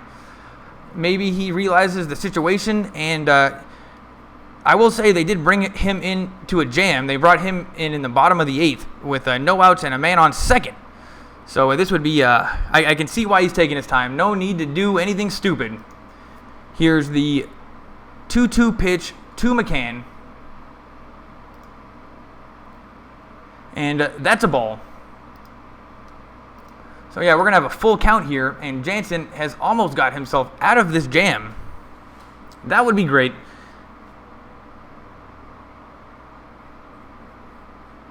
Oh, wow. They are showing it in slow motion. I guess that was called safe by the... It was a check swing that definitely looked like a swing, and Justin Timberlake is pissed too. They're showing him in the crowd. Jessica Biel not really paying attention. But yeah, Justin Timberlake was pissed. It looked like a swing, but the umpire said it was safe. Too bad Justin Timberlake is not the umpire. Here's the 3-2 pitch. Swing and a miss. Strike 3. 3 outs, and we are going to the bottom of the 8th. Jansen did his job. They brought him in a jam, and sure enough, 3 outs. Though he did give up a run. But it was against, he was going up against 2 of their better hitters. It was basically Altuve and then Correa. And so what can you do? Jansen's still doing great. And we're going to see him in the 9th inning to go for his 5th save. And we just made it through kind of the thicker part of the lineup. So here in the, let's say that the Dodgers don't score any runs, which, I think they probably will. If they don't score any runs, we are going to go up against kind of the easier part of the lineup. So that is also good news. We are on commercial break. Thanks for being here. I think I'm going to do the Lakers game after this. Got to start doing Lakers. Never done basketball before, but I'm probably going to be better at it than hockey. Hockey was really tough. And we got this new guy, though I can't remember his name. It was the young guy who's got the dad that's crazy. Anyway, I'm blanking on his name right now. But yeah, there we have this new rookie on the team. And the Lakers are 1-2.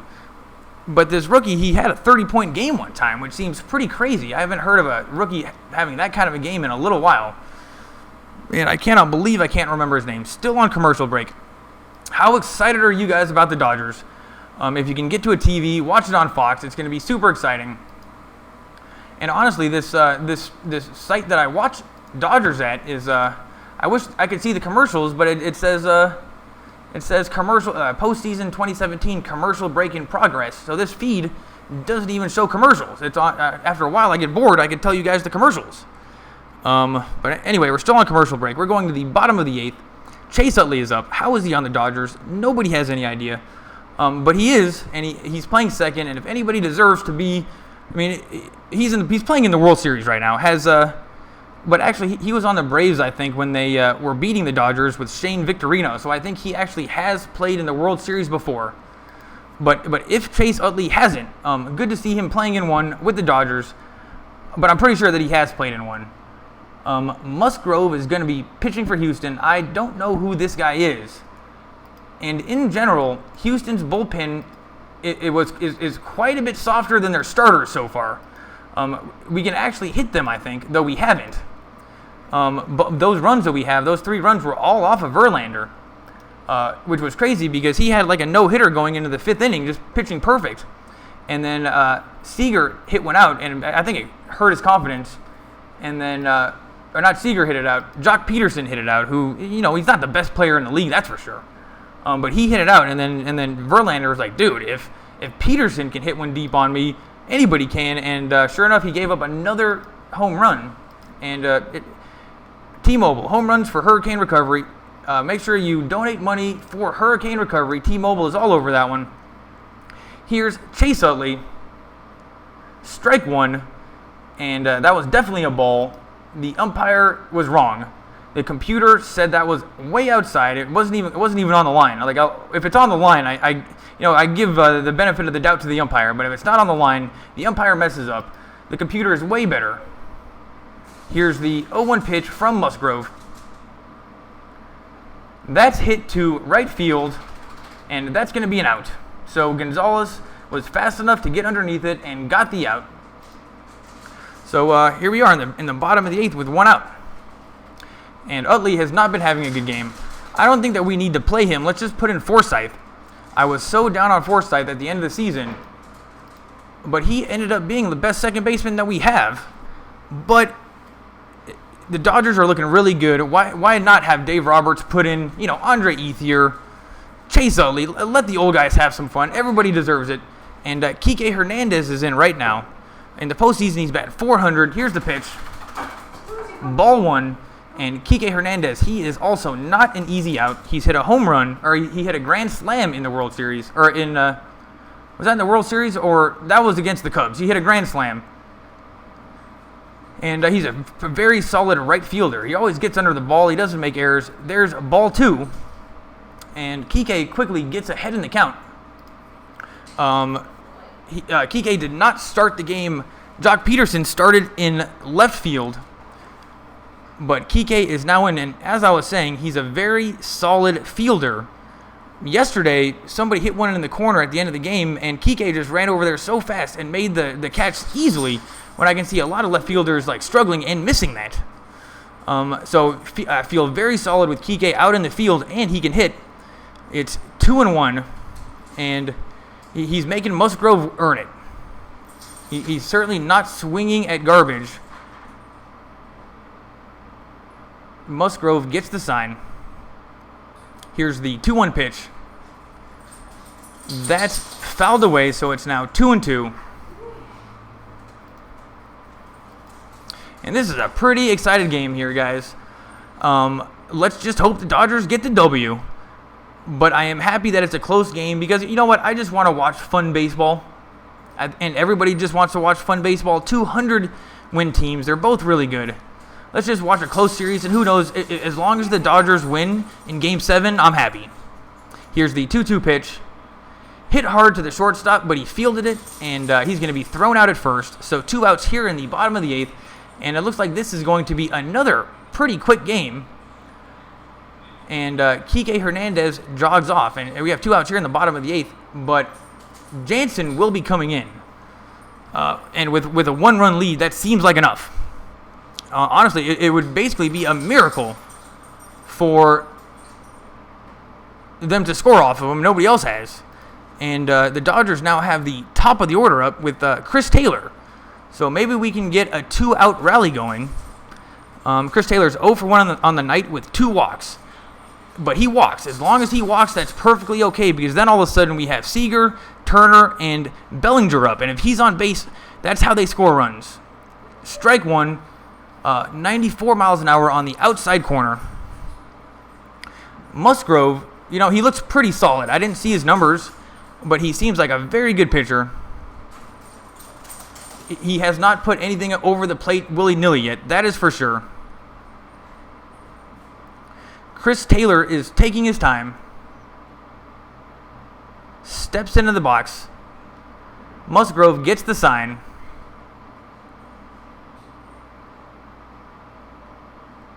Here's the pitch. Hit hard to left field, but the left fielder is going to get underneath it, and that's 3 outs. We are going to the top of the 9th. Jansen is going to come in. This should be an easy game. I'll stick around with you guys through the commercial break. Yeah, so this is another awesome situation for the Dodgers. Jansen came in last night, got the easy save. This is what we have him for. This is what he does. It's all Jansen knows how to do is get saves. Has he ever gotten one in the World Series before? I don't know. This would be 2 days in a row. And maybe in my spare time, I'm going to look up to see Jansen's salary and his current contract with the Dodgers. Because if we have Kershaw, Turner, and Jansen for a few years each, the Dodgers are going to be a good team no matter what going into the future. We can put in almost anybody around them and win. And we can't get rid of Puig. There's no way we can get rid of Puig. He's a Dodger for life. Same with Turner. I mean, I just can't say enough about Turner. We're probably not going to see him bat again, and he's 0 for 3 on the night. But that's okay. He's allowed to go 0 for 3, and his teammates are just hooking him up. And he's not the type of guy that's going to go cold for too long. And he was going up against Verlander. So you can't blame him.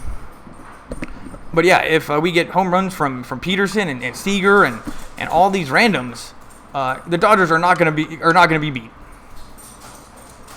And it looks like Seager is back 100%, which is good because he was hurt.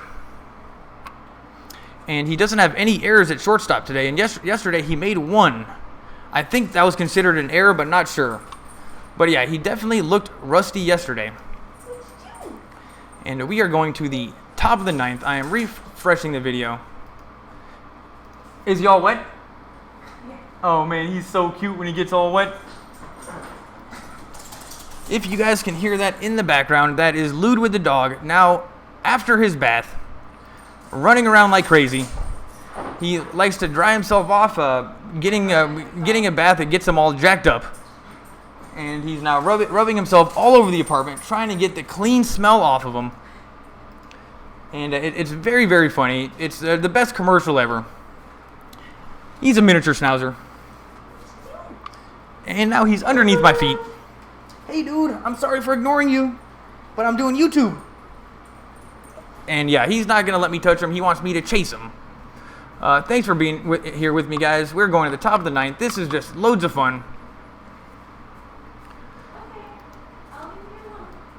And these Dodger games, they have been pretty fast. Still on commercial break. Who's going to be coming up? It's going to be Gonzalez for... Oh, here we go. We are back. And Jansen is on the mound, number 74. Here's the first pitch. Strike one right down the middle, 92 miles an hour. That was not anything special, that's for sure. Logan Forsythe is now playing second base. I don't know why he's not starting the game, but, you know, Utley needs to get his... Utley deserves to get put in at least one game. But from here on out, no more Utley. Let's just put in Forsythe. Here's the 0-1 pitch. Foul ball. Quick 0-2.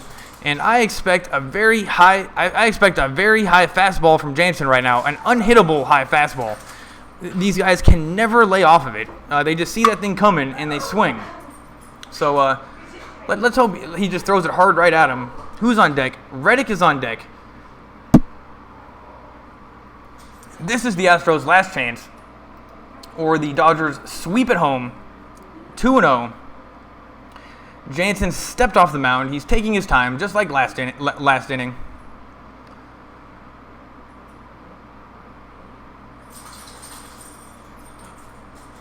Here's the 0-2 pitch. That's a line drive to the outfield, and that's a home run.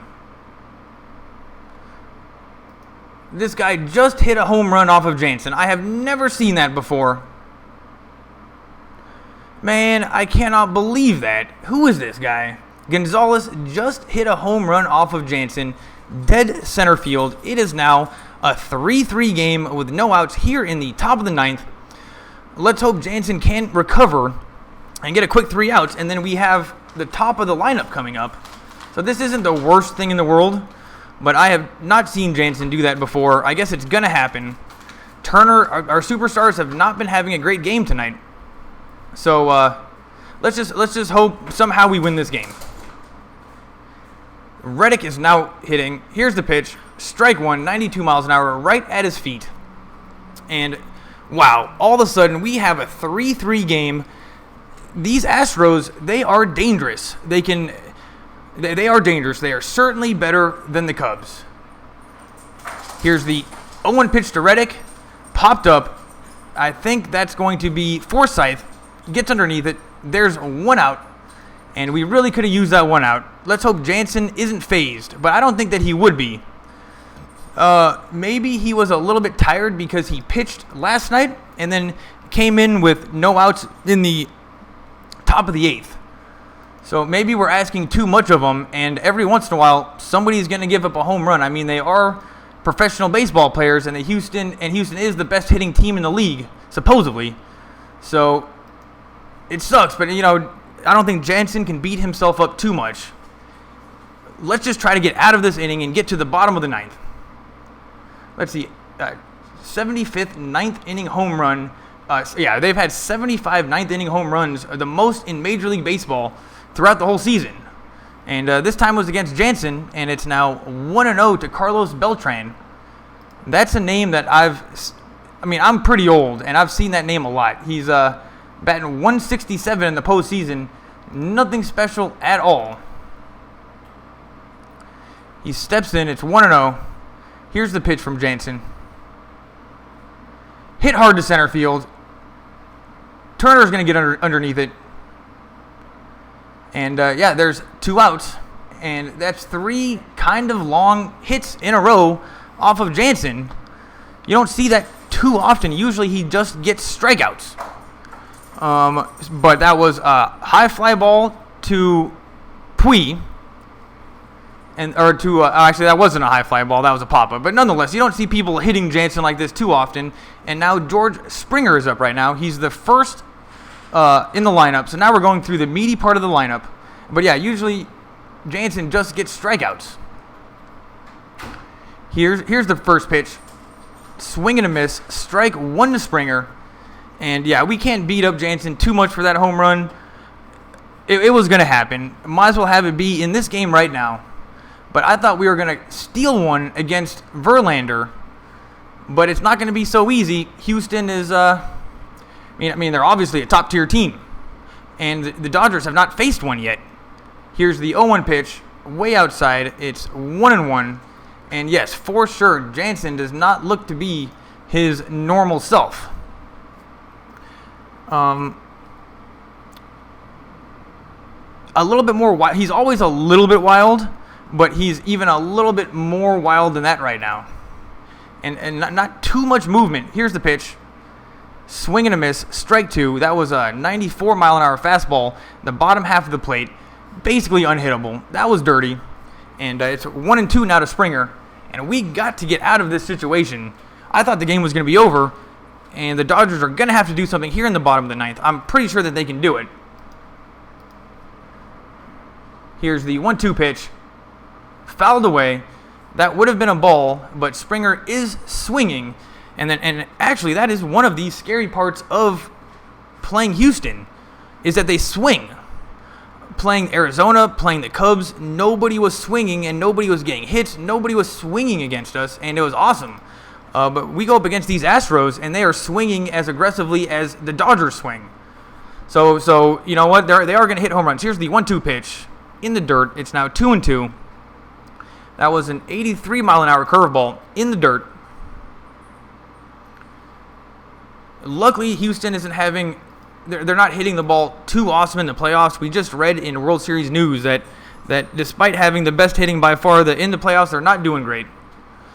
But Gonzalez decided to hit a home run right when they needed it. Here's the 2-2 pitch. Ball 3. And it's now going to be a full count. And Jansen has missed outside the last 2 in a row by a little ways. In the bullpen is Giles for Houston. So it looks like we're going to be going up against Giles. And I don't know anything about him. But back to Jansen. He's looking pretty sweaty. More sweaty than normal. Here's the 3-2 pitch. That's going to be a base hit.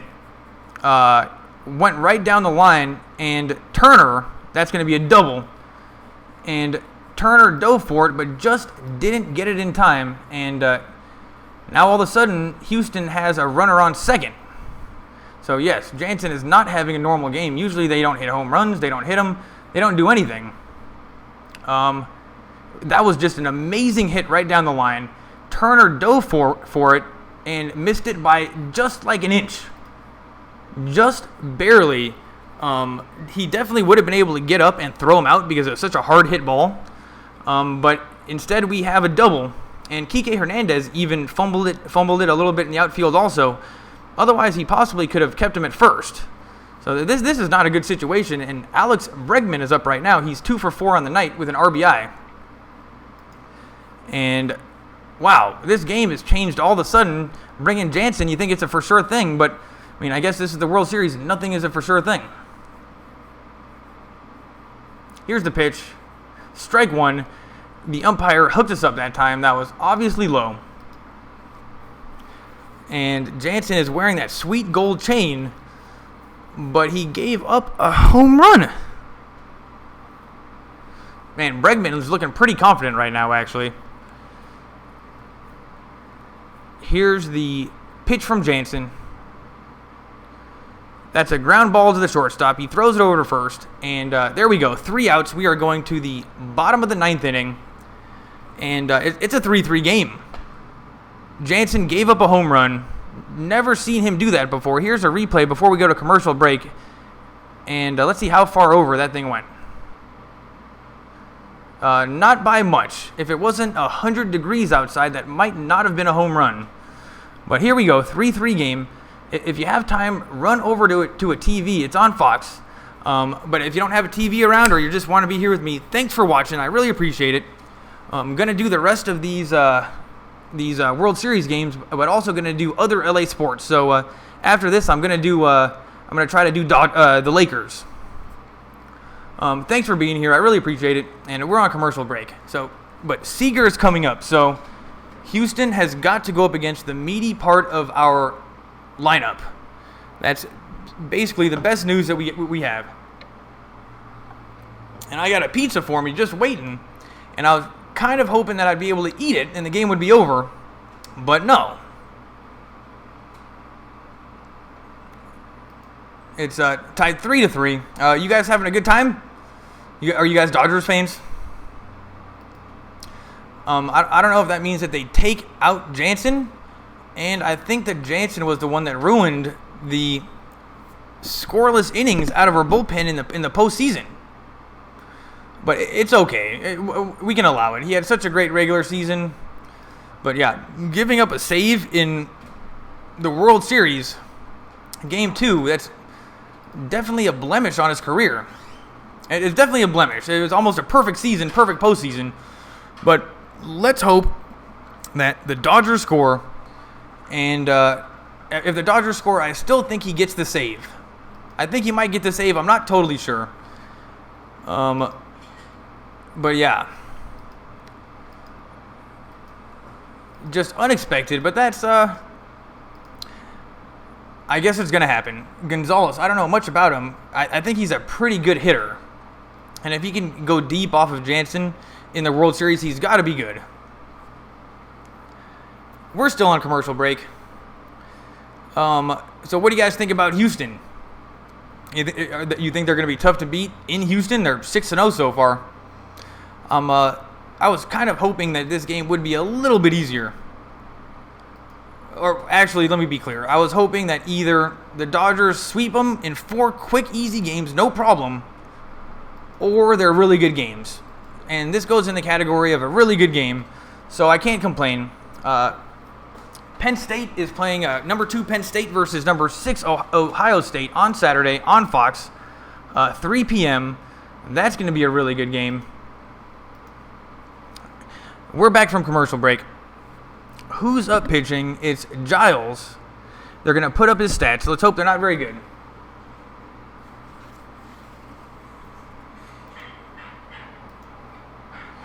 He's got 34 of 38 saves.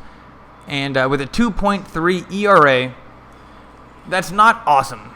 This is somebody we can definitely hit. Jansen looks a little bit upset in the dugout, not going to lie. First pitch, fouled away. Of course, the Dodgers are swinging. Seager was swinging. It's just what they do. Except for Chris Taylor and Puig, everybody swings at the first pitch. And Corey Seager is 1 for 3 on the night. He had that home run, the 2-run home run. But I knew that 2 runs might not be enough. That's why I got so excited for a 5-1 game. But yeah, 2 runs was just not going to be enough. It's now tied 3-3. Here's the pitch. 1-1. And the pressure is on. Seager is a really good baseball player, though. Yeah. Hey, babe, it's tied 3-3. Yeah. Here's the 1-1 pitch. Way outside, called a strike. That is ridiculous how far outside that one. Still called a strike. It's 1-2. Seager got super unlucky.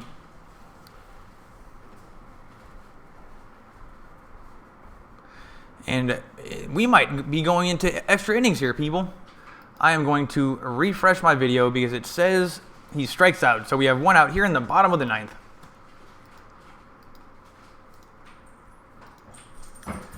Yep, one out. Let's see where that pitch was. Oh, wow. A great pitch. Like an inside slider. It started over the plate and then got like close to his hands. That was moving all over the place. That was dirty. And Turner's up right now. We've seen him do it before in the bottom of the ninth. Game-winning home runs. He's 0 for 3 on the night. He's due. And this Giles guy, he can't be too difficult. Turner is amazing. He's my favorite player by far. Crouched in on the plate. Here's the pitch. Outside, ball 1. And Turner also does not swing at bad pitches.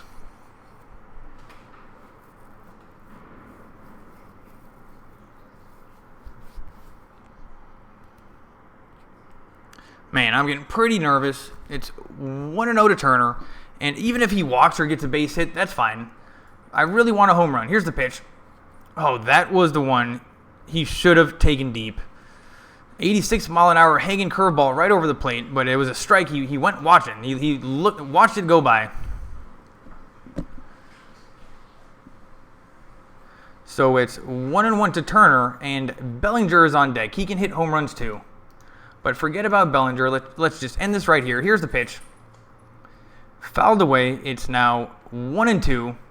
And Turner, yeah, he's just not having the best game ever. Yeah, they're showing the replay of his ninth inning game-winning home run against the Cubs. So he can definitely do it. But he's just not in the zone tonight. Let's hope he can snap out of it. An 0 for 4 game just looks bad. But it's 1-2 against him right now. Here's the pitch. Ground ball to the shortstop, throws it over to first, and he's out. Turner has now gone 0 for 4. Turner is 0 for 4 today, everybody. You don't see that very often. He jogs off the bases, and yeah, even in the last inning, he missed a dive in the field. So you never see him really miss anything in the field. So in this game alone, he is 0 for 4 and kind of made a mistake in the field. So even superstars can have off days, and Turner is so amazing. He's the best player I've ever seen. He's a perfect baseball player, but he's 0 for 4 tonight. And here comes Cody Bellinger, who's 0 for 3 on the night also. And he can hit home runs. Here's the pitch. Low for ball 1. The problem with Bellinger is that he will swing at anything. But great to see him not to swing at that first pitch because it was low. Fields is warming up in the bullpen, and everybody should feel confident with him. He plays very methodical. He doesn't make stupid mistakes. Fields is great. Here's the 1-0 pitch to Bellinger. Hit hard to center field. Please keep going. Please keep going. Nope. That's going to be caught. 3 outs. We are going to go to extra innings, everybody.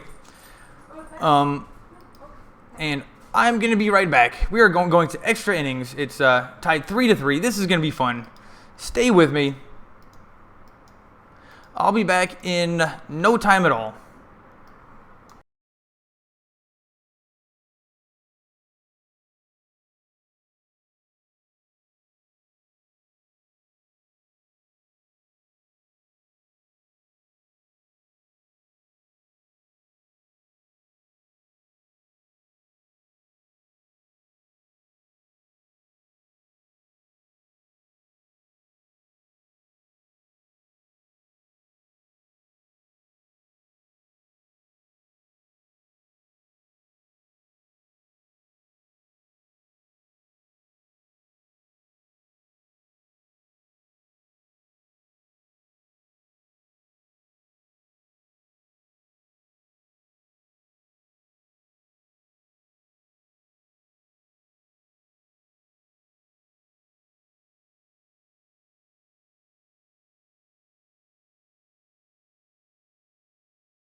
What's up, everybody? Welcome back to the World Series. I was gone for a second, and Houston just scored. Let's see what happens. Fields gave up a home run right off the bat. Altuve is so good. He's their best hitter. It's going to happen. So here we go. I'm sorry for taking forever to get back. I totally missed that. We are on the top of the 10th. That was a quick commercial break, actually. And we still have no outs. Man, Correa is got some hop in his step, and he was all over that pitch. They are looking very, very excited, and wow, that sucks. You know, you miss one pitch, and before you know it, it's 4-3 Houston. They are a dangerous team. I've said it before, yeah, they are definitely the best team that we've played by far. Here's the 0-1 pitch. That's hit hard, and could very well be a home run. Wow, there's another home run. Correa just hit a home run. He is dangerous. This is not what we want to be seeing, which is their bats heating up. And Fields just got lit up. Dodgers fans are so disappointed. Wow, this game did not end like normal Dodger games. And it's now all of a sudden 5-3. Houston, still no outs here in the top of the 10th. And now Gurriel is up, and I can't imagine. They got to be warming somebody else. They got to be warming somebody else up in the bullpen. Yeah, this is a problem. And we just went through Turner and Bellinger, so the kind of the crappier part of our lineup is coming up. This is very disappointing. You know, this is what happens when I was late coming back. It was bad luck. I shouldn't have been late coming back. And something's going out in the Astros bullpen. I think maybe somebody might have fallen into the bullpen. Yeah, it looks like he's getting arrested. I think somebody might have went into the bullpen. But he's getting taken off the field. And they're showing Correa in the dugout, and he must be so happy.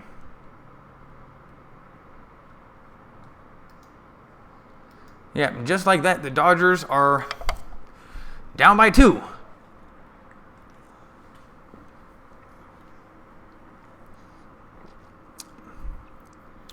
Fields has really got to be feeling bad right now. He was going up against the meaty part of the best hitting team in baseball's lineup. He can't be too down on himself. And this is the first chink in the armor that we've seen out of the Dodgers bullpen.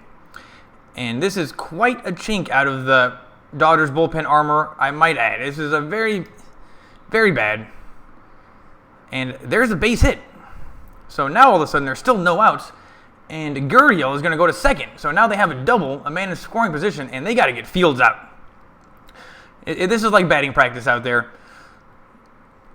And look what happens when Jansen screws up a save. And here comes Dave Roberts. Yeah, he's going to have to put an end to this right now. Oh, no, Dave Roberts is actually talking to the umpire, so maybe he's going to do one of those double switches. But Fields has got to be coming out. That was 2 home runs and a double, the first 3 batters. Let's take a look at that pitch.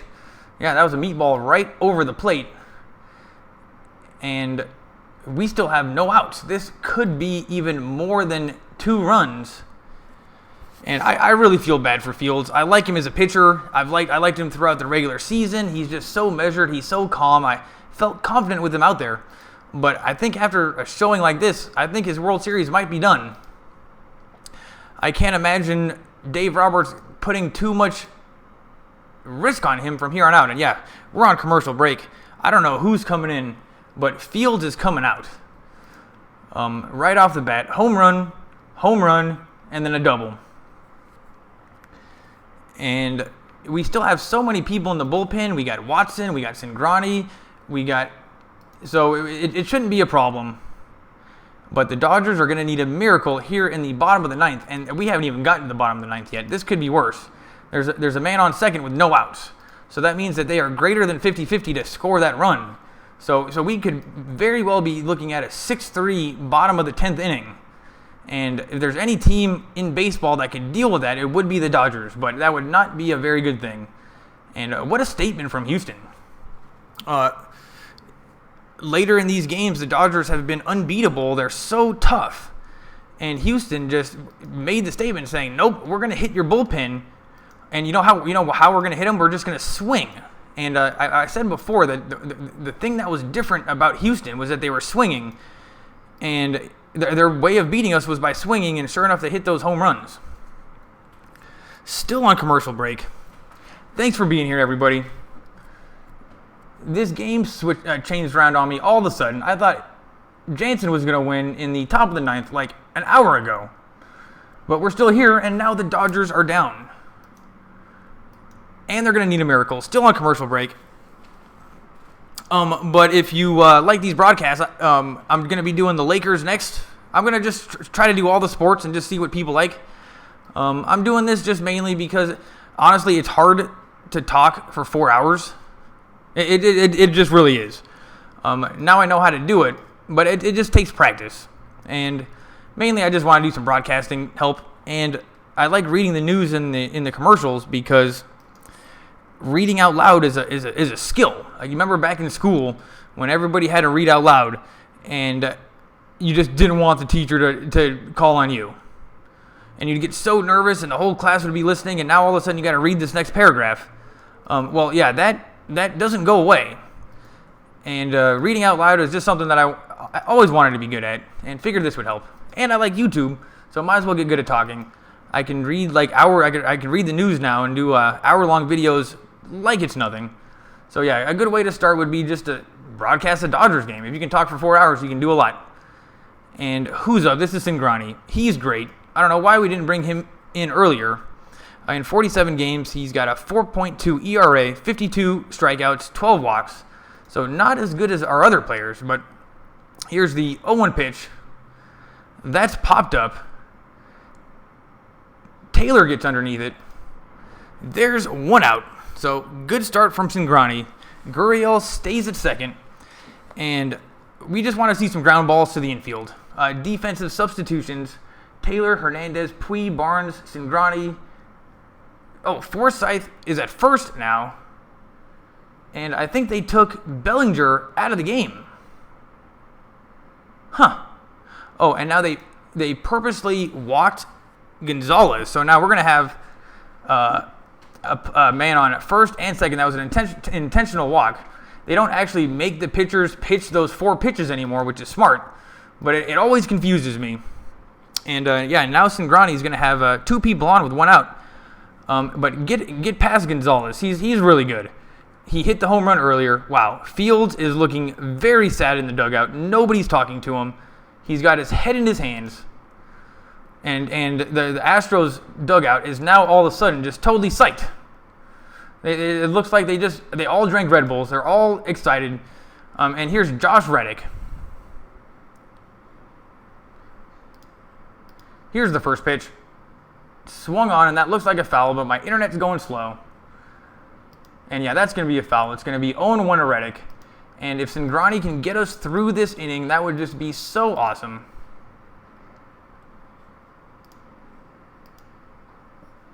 They're back on Josh Fields, and yes, he looks very, very sad. I feel bad for him. I've never seen him or really a World Series pitcher get lit up like that ever. Here's the 0-1 pitch. That's fouled away. It's going to be 0-2 to Reddick. And this Reddick guy is pretty good too. Dave Roberts still looks the same. He doesn't look mad. If I were him, I'd be a little bit mad. But I guess it is his fault he put in Fields. Or I don't know whose decision it was to put in Fields. But I don't know what's wrong with Cingrani. They should have just started with him. But that's some Monday morning quarterbacking. Fields could have easily got those outs. Here's the 0-2 pitch to Reddick. There's a grounder. He throws it to second, and they're going to turn 2. We are out of the... We got 3 outs. We are going to be going to the bottom of the 10th, and the Dodgers need to score. But that was a great walk, and what happened was the batter hit a little nubber to Cingrani at the pitcher, and honestly, he caught the ball, but he looked a little confused, like he didn't know what to do, but he then quickly turned around and threw it to second, and then they turned 2 and threw it to first. So heads-up play there. But he did look a little confused right off the bat, but he got it to the right guy. And look at this. Who's coming up for the Dodgers? We have Chris Taylor. So actually, I was wrong. We're going to have the meat of the order up. And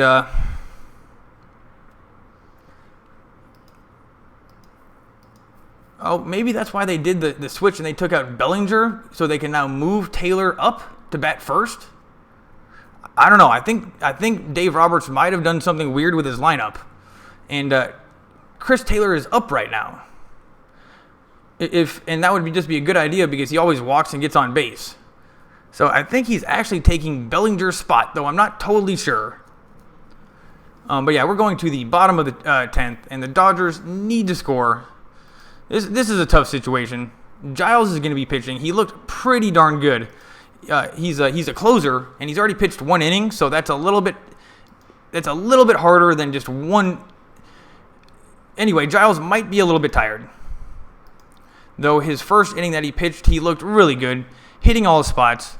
Had a crazy slider, I think, that would start over the plate, and they would swing, and by the time they got done with the swing, it was by their hands. Just start that slider over the plate, and people just can't hit it. And they certainly can't lay off of it. Still on commercial break. I was pretty convinced that we were not at the start of the lineup with Chris Taylor. I was pretty convinced that we were like towards the weaker part of the lineup.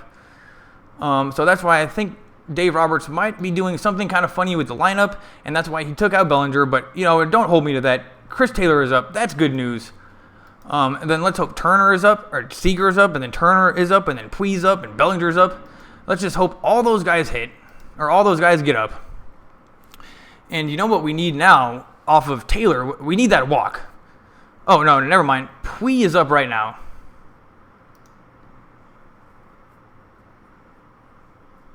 Yeah, that's what I thought. Puig is up. I'm refreshing my video. Thanks for being here.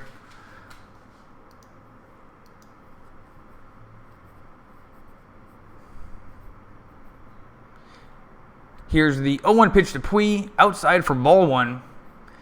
And the Dodgers need to do something fast.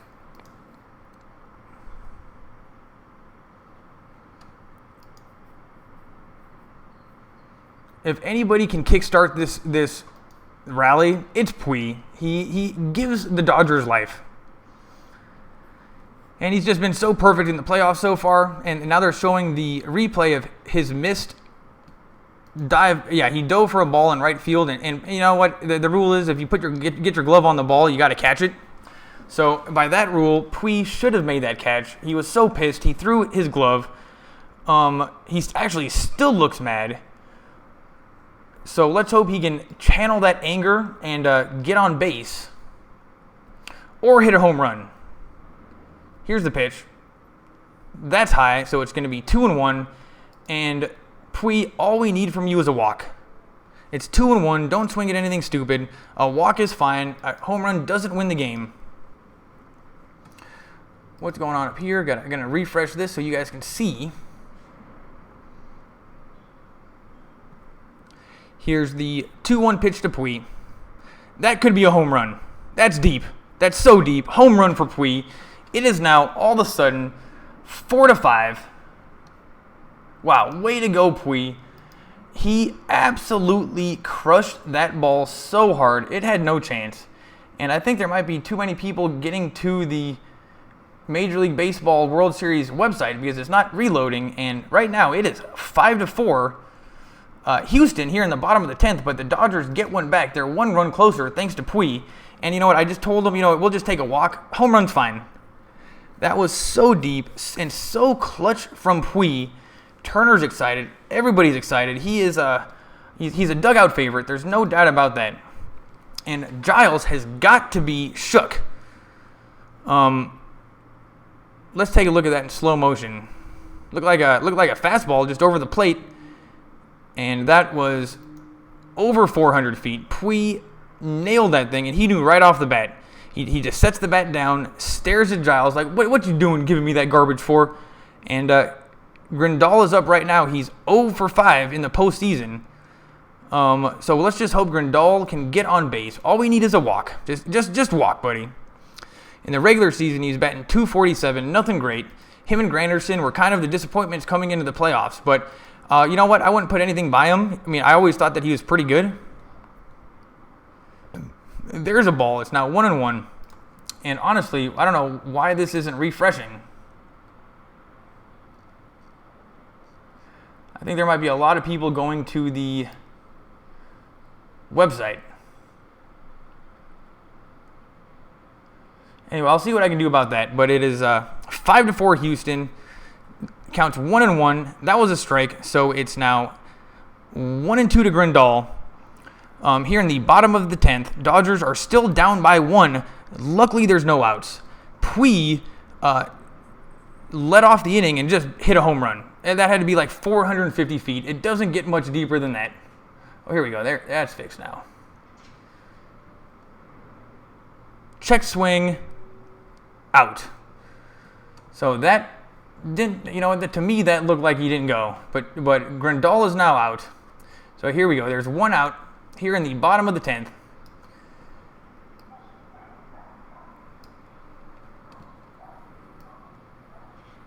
And my little thing up here is now refreshed. Oh yeah, Grandal definitely went. They showed the replay. Yeah, that was a strike. Who's up to bat now? Come on, Barnes. Please just get on base or get a home run. I know he can do it. He's 0 for 3 on the night. Totally do. And honestly, we'll just take a double. Here's the pitch. Low and outside, ball 1. And as long as they make Giles earn it and put up a lot of pitches, I mean, he's on his 20th pitch right now. If we can get through, if we can somehow tie this up and get through him, I think we're looking pretty darn good. But first we got to tie this up. Here's the 1-0 pitch to Barnes, but somebody stepped off and called time. I don't know who it was. It's the 9th inning or the 10th inning in the World Series. That's perfectly okay. And wow, that was such a sweet home run from Puig. Too bad nobody was on base. Here's the 1-0 pitch. Fouled away, and Barnes definitely was going for a home run. There's no doubt about it. That swing was for a home run and nothing else, but just missed it. And it's now 1-1 to Barnes. That's just what's so cool about the Dodgers is they always swing so hard. A home run at any time is possible from any player, except for maybe Chase Utley. Chase Utley is the only one that doesn't get home runs. And it's Forsythe is on deck and feeling pretty good about him. Here's the 1-2 pitch to Barnes. Swing and a miss, strike 3. There's 2 outs here in the bottom of the 10th. If the Dodgers do anything, it's going to have to happen now. Come on, Logan Forsythe. Come on, Logan Forsythe. Now, if there's anybody to blame for this game, it's the pitcher Fields. It was batting practice off of him. If the Dodgers could pull this one out of their ass, that would be a miracle. Honestly, this is the first time that I haven't been feeling too confident about the Dodgers pulling something out of their ass. I think things were just going too easy there for a little while, too many wins in a row, and things were just going too good.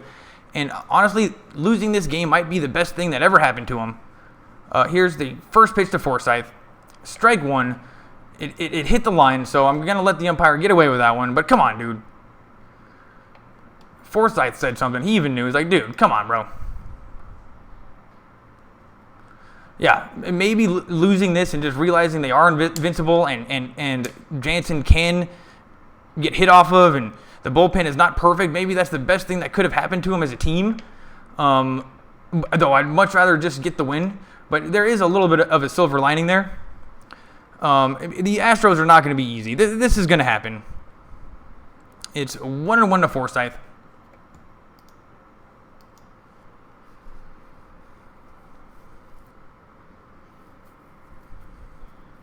Here's the 1-1 pitch. Swung on, fouled back. And, yep, the Houston is now 1 strike away from ending this game. and stealing one from the Dodgers when I thought that we were going to be stealing one from Verlander. It's 1-2 to Forsythe. Here's the pitch. Ball 2. It's now 2-2. And yeah, this is not looking awesome.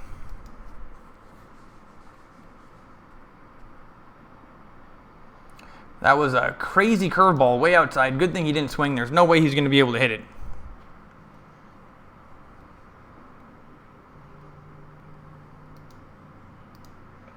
Here's the 2-2 pitch to Forsythe. Way in the dirt. It's now 3-2, full count. And yes, we will definitely take him on base. There's nothing wrong with a walk. Nothing wrong with a walk, Forsythe. And Kike Hernandez is on deck, and he's proven he can hit home runs. So we will take a walk right now. I am refreshing my video, though. I think that it's just not going to be perfect. Pui looks a little sad right now, actually, considering he just hit a home run. Dodgers fans look nervous. Giles gets the sign. It's a full count here in the bottom of the 10th. What a great situation for baseball. Here's the pitch. Ball 4. And here comes Kike Hernandez. And all we need is a home run. That would be great. They're sending a coach out to the mound. They're going to bring in another pitcher. And yeah, great batting there from Forsythe not to swing and just get the walk. He didn't force it. And we have the go-ahead run at the plate. So that is very good news. And Kike Hernandez hit a grand slam a few games ago. This is... what a great game this is for the World Series. I hope it's getting great ratings across TV and the internet. And let's just hope everybody's watching it and it's just good for baseball. Now, I know the Dodgers and the Yankees would have done better for sales. I read an article about that. And honestly, I was a little bit disappointed that it wasn't the Yankees either. You know, LA versus New York would have been fun. But Houston's tougher. They're a better team. For a better World Series, it's a good thing we're playing them. And here comes Kike Hernandez, number 14. 2 pitchers warming up for the Astros, Gregerson and Devinsky. They might not even be needed, though. Let's see what happens against Kike.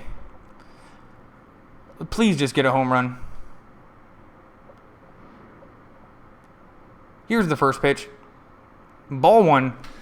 Not even close. Giles looks a little bit nervous. He's missed the strike zone here a couple times, and I guess that's why they're warming him up in the bullpen. But if Kike gets on base or it's another walk, I think they're going to pull Giles immediately. And Kike is not hitting good against righties. That is the only problem. Here's the 1-0 pitch, way outside, and that gets away. So that's now we have a man on second. So it's 2-0 to Kike, and Forsythe is on second. Wild pitch. McCann has now let 2 get by him. Yeah, Giles is he's looking pretty shaky right now, actually. Let's see that in slow motion. Yeah, just took maybe a weird bounce in the dirt and just went right over his glove. Didn't have enough time to get his body in front of it, that's for sure. And Forsythe takes second base, and Giles looks pissed, number 53. He just made a crazy face. He's mad. Yeah, that counts as a wild pitch. Here's the 2-0 pitch versus Kike Hernandez. Fouled away. That was a perfect 97-mile-an-hour fastball on the top outside corner. That was perfect pitch. Kike still got a bat on it, which is pretty amazing. That's a good sign. If Giles gives him any kind of a meatball over the plate, expect something from Kike Hernandez. That was quite a swing he just put on it. He looks like he's in the zone. He looks ready.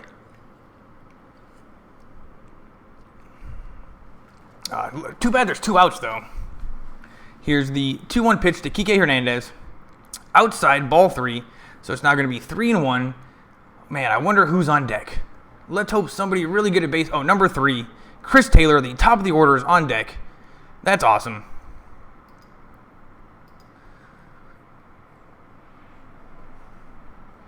The coach for Houston is now looking at a piece of paper.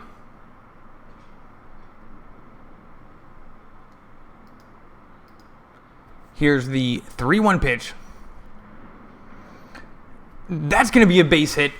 I don't know if it's going to bring home... Oh, Forsythe is coming home. Safe at the plate. We got a tie game.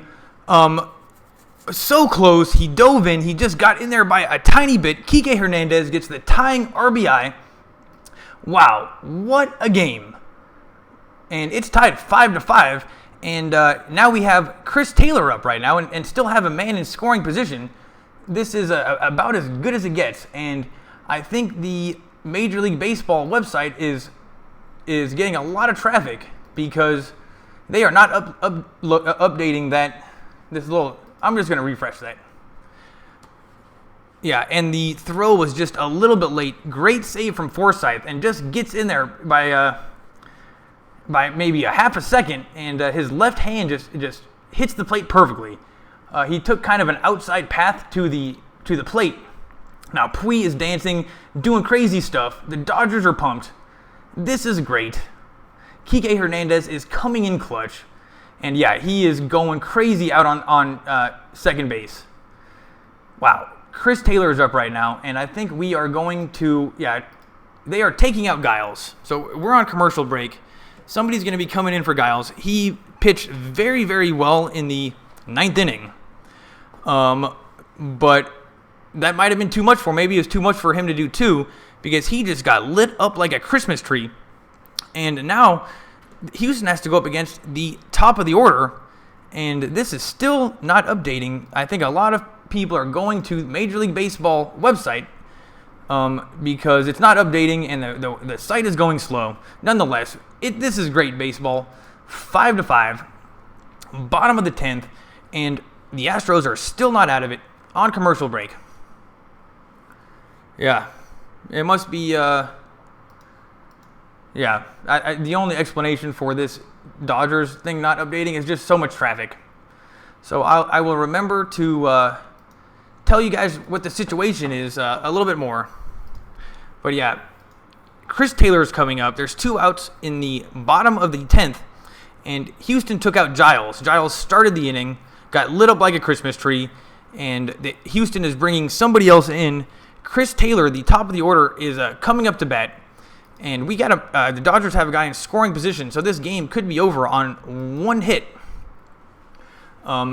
This website is still not refreshing, but yeah, it's the bottom of the 10th, tied 5-5. This is such an outstanding game. I think probably the best game of the postseason for the Dodgers in terms of entertainment. Bottom of the 10th. It was awesome to see Turner hit that game-winning home run in the bottom of the 9th. That was great, but this might be better. I just really hope the Dodgers win at this point, but if they can do what they've done, which is come back 2 runs here in the bottom of the 10th, I'm pretty sure they're going to win the game. It's a good sign, and it all started with Puig. Come on, website, please refresh. We are back from commercial break. They are showing the home run from Puig. And yeah, he's so excited. Puig is such a difference maker this year. It's outstanding to see.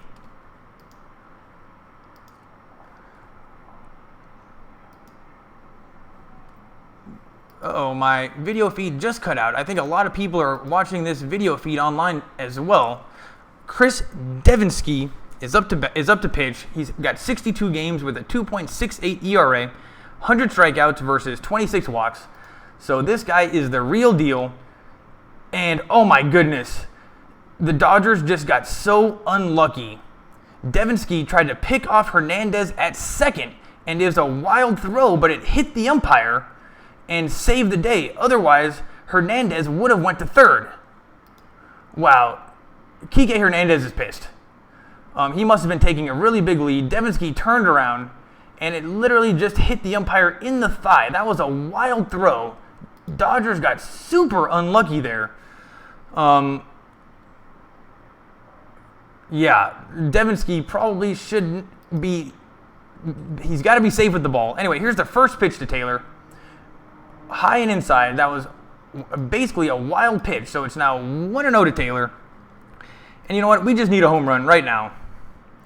The center fielder is a guy named Cameron Maybin. They brought in Cameron Maybin.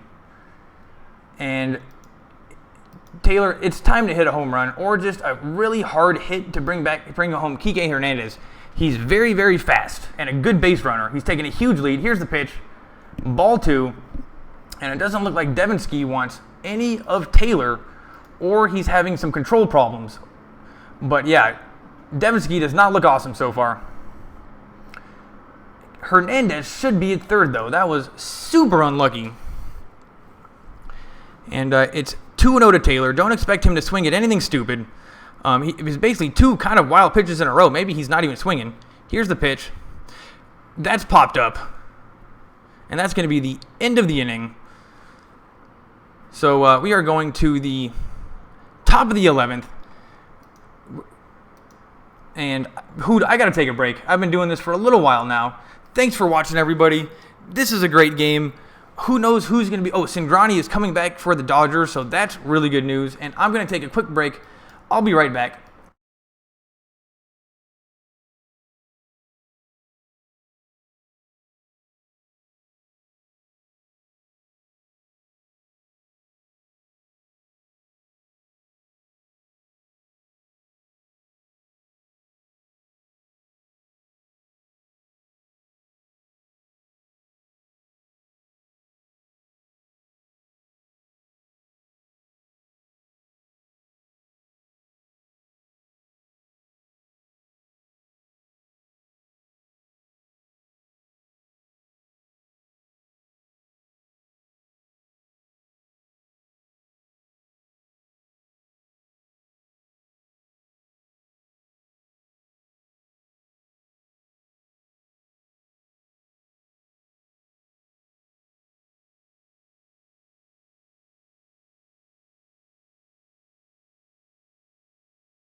What's up, everybody?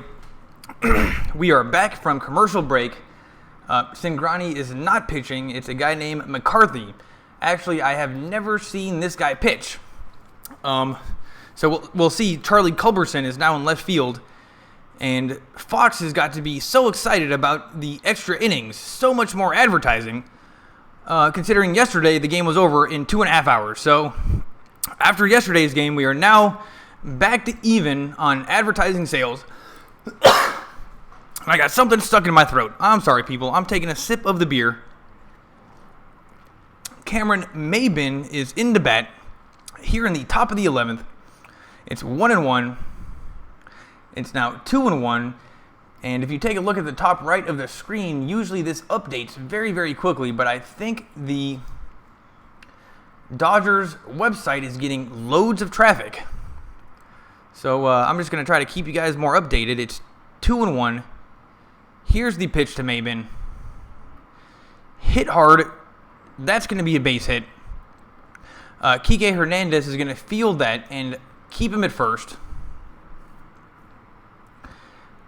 So, wow. Right off the bat, this McCarthy guy gives up a hit. And they got somebody on first with no outs. Houston is very dangerous. Now let's see if Major League Baseball. Let's see if we can find. See if we can get back to that.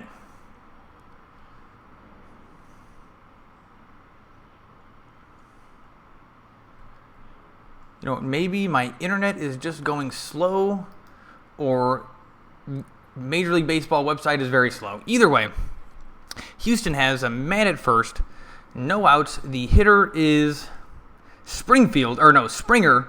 So this is a bad situation for the Dodgers.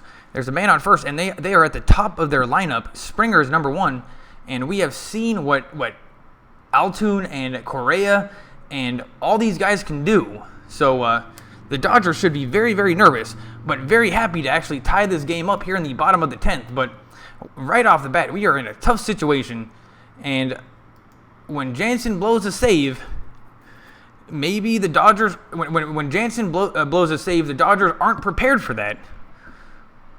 They're definitely not prepared for that, and we're seeing it right now.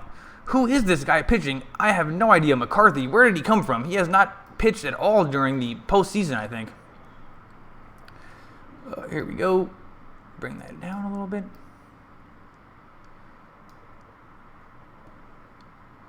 And yeah, he's got a guy on first right now, and the top of the best hitting team in baseball lineup.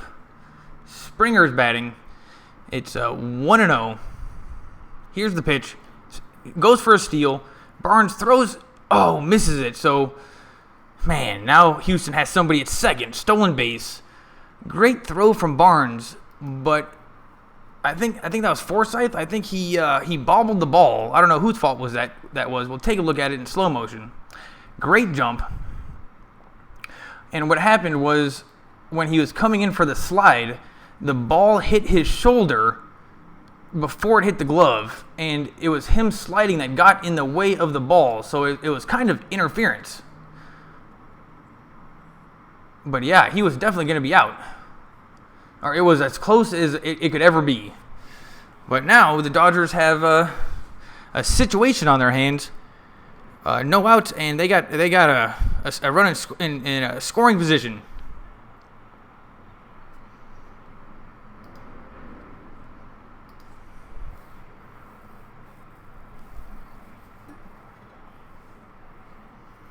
Bregman is on deck. He's pretty good too. Here's the 2-0 pitch. Swung on and fouled up.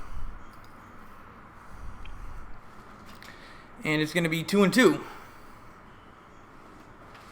This, what you're looking at on the screen, this top right, it is slower than what's actually happening in real life. That normally doesn't happen. Usually that's way ahead of the video feed. But who knows? I guess the internet is slow right now. So yeah, the video feed is faster than Major League Baseball's website. Oh my God, George Springer just hit a home run, I think. I was refreshing the video, and George Springer hit a home run. What happened? Every single time I'm not looking, they score. I gotta just keep on looking. Yeah, and now McCarthy. Wow, Dodgers fans look very upset. And just like that, they are down by 2. Yeah, Springer, this is what we did not want to see, which was Houston's bats starting to light up. This is not a good look. And the Dodgers, or Houston is up by 2, and there is still no outs. McCarthy, who also is getting lit up like a Christmas tree, just threw that first pitch to Bregman like way inside. It was definitely kind of some chin music. So McCarthy is pissed, and he was lucky that he didn't hit him, and that was and he walked down to first. He dodged out of the way, but that was some chin music. McCarthy's pissed. There's a strike. Come on, buddy. Just buckle down. Get out of this inning. It's only 2 runs. We can handle that.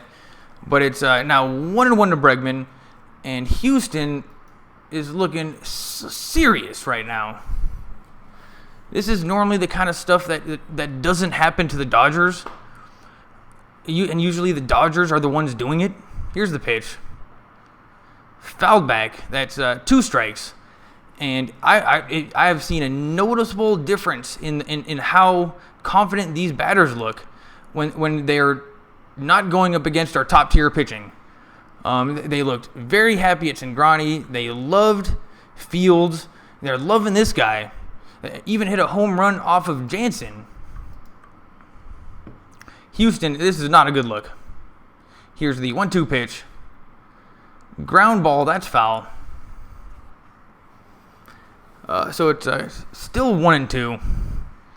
And what we need is, here's a slow motion of the home run. That looked like a pretty decent pitch, maybe a little high. But yeah, once again, nothing but home runs in this series. And how deep was that? Come on. Once again, just barely over the fence. The 100-degree weather helping out the Astros more than the Dodgers this game. And yeah, they are very excited. Here's the 1-2 pitch. That's popped up to the infield. And Forsythe catches it. 1 out. Finally, we get 1 out. Man, that is very, very disappointing. But I think we got Turner coming up.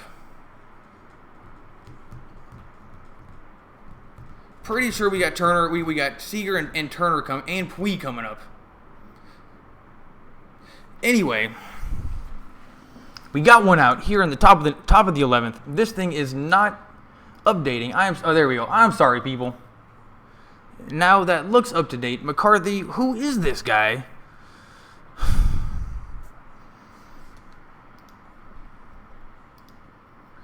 And here's Jose Altuve, the best hitter in the league. We got McCarthy in there. He looks like he's 50.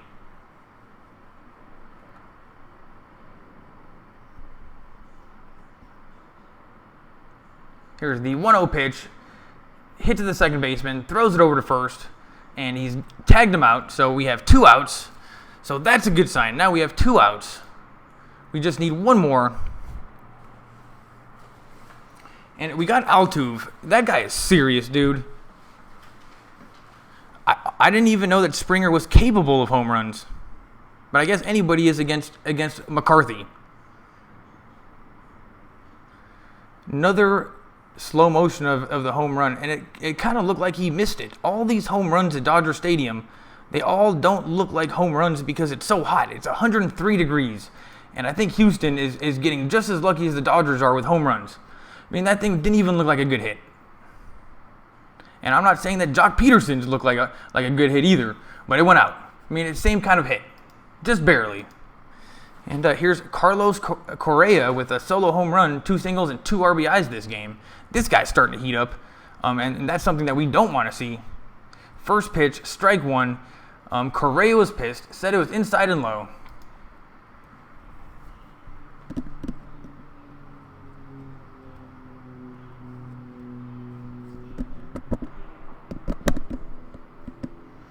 Dodgers fans are on their feet, but they got to be pretty disappointed. But nobody has left yet. Here's the 0-2 pitch. Check swing, and he's safe. So it's going to be 1-2. And McCarthy has just got to get through this guy right now. It's not Altuve. Correa is up right now. The Major League Baseball website is not updating quickly, so what I'm saying is actually well ahead of what you're seeing on the screen. Los Angeles, they just showed the available pitchers for the Dodgers, and there was nobody.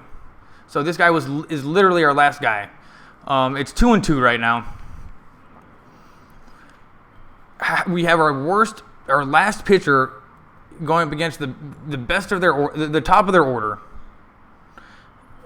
Man, the Dodgers, when Jansen loses, we got a little exposed. Here's the 2-2 pitch. In the dirt, it's now 3-2, and I like that idea. There is no need at all to put this one over his wheelhouse right now. And Houston Astros since the 8th inning, 9 for 19, 6 runs, 4 home runs. They're killing it. They've exposed the Dodgers bullpen a little bit. Here's the pitch. Ground ball to the shortstop. That should be 3 outs. Okay. It's only 2 runs. And we got Seager, Turner, and Culberson coming up. So I don't know what happened to Puig. But in the postseason, Culberson is batting pretty good. We're going to commercial break. They keep on showing YouTube TV. I don't know what that is, but I guess you can watch this game on YouTube TV. It's definitely one of the bigger advertisements that I've seen in the World Series so far.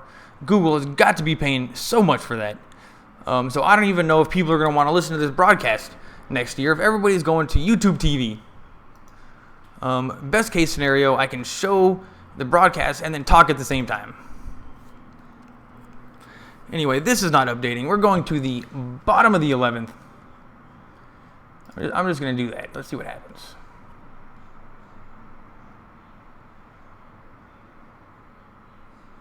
And honestly, I thought that once we got it back to 5-5, it was going to be easy. But the opposite happened of what I thought was going to happen. But had I known that it was going to be a terrible pitcher versus their best guys all jacked up in the World Series, we definitely should have known. So much adrenaline.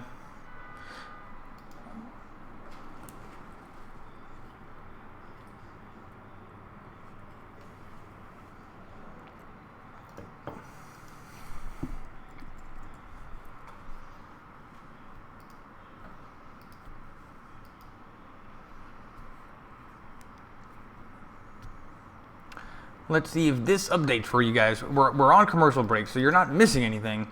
But the website for baseball is not doing very, very well at all. So I'm gonna have to. My play-by-play is gonna be ahead of this. Oh, here we go. Here we go. Finally updated. Let's move that over a little bit. Look at that. You see that? YouTube TV. Trying to put me out of business.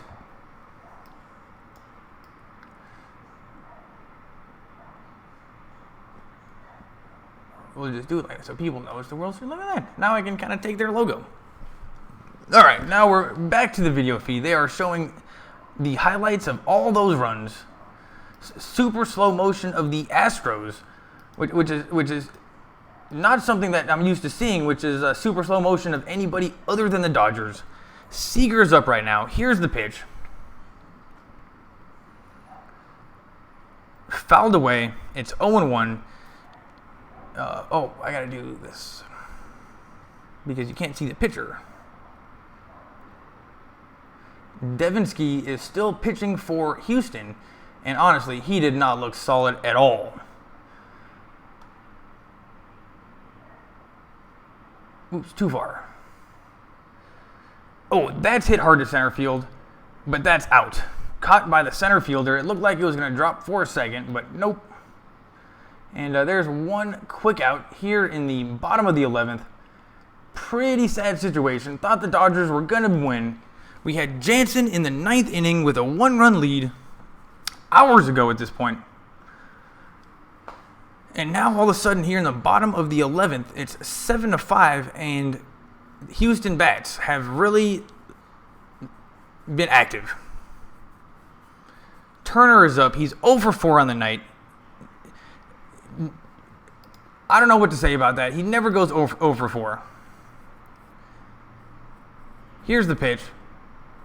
Ball 1. So it's a 1-0 to Turner. Although it says Seager up here. Gonna refresh that. Who's on deck? Culberson is on deck. I don't know what happened to Puig. Roberts has had to do weird stuff with his lineup. Here's the 1-0 pitch. Swung on. That's popped up. Please go foul. And yeah, that's going to be foul. So it's 1-1 to Turner. And what's crazy right now is that even if Turner hits a home run, that's not going to be good enough. And we got Culberson up next. This is a bad situation right now for the Dodgers. Now, I think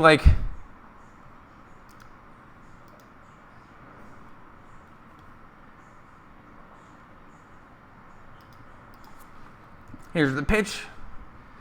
Called a strike, even though that thing was way outside.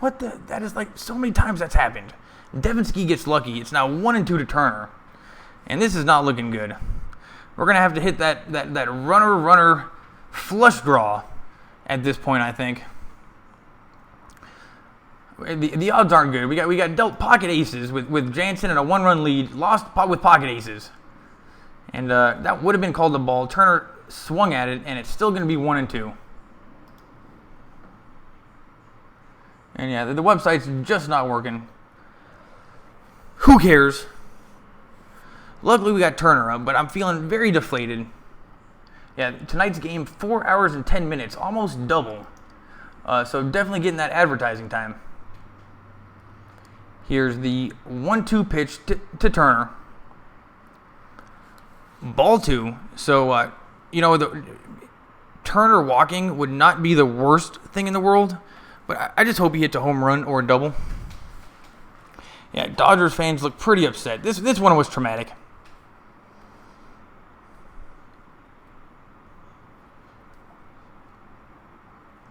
Here's the 2-2 pitch. Outside, ball 3, so it's now a full count to Turner with 1 out here in the bottom of the 11th. The Dodgers are down by 2. Full count. Devinsky, the pitcher, is actually holding up pretty well. Gets the sign. Shakes it off, says yes to the next one. Here's the pitch. Fouled away. Turner definitely was all over that one, but fouled it away. If Devinsky gives him another one of those, I would maybe a home run. Oh, now they're showing the replay of Devinsky throwing the ball at the umpire and getting super lucky. That was a freak accident, but it shouldn't have even gotten to that situation. Here's the pitch. Fouled away again. Turner is now all over this guy.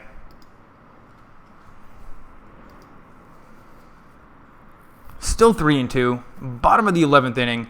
The Dodgers are going to need a miracle, but they can probably do it. I'm going to try to get another one of these.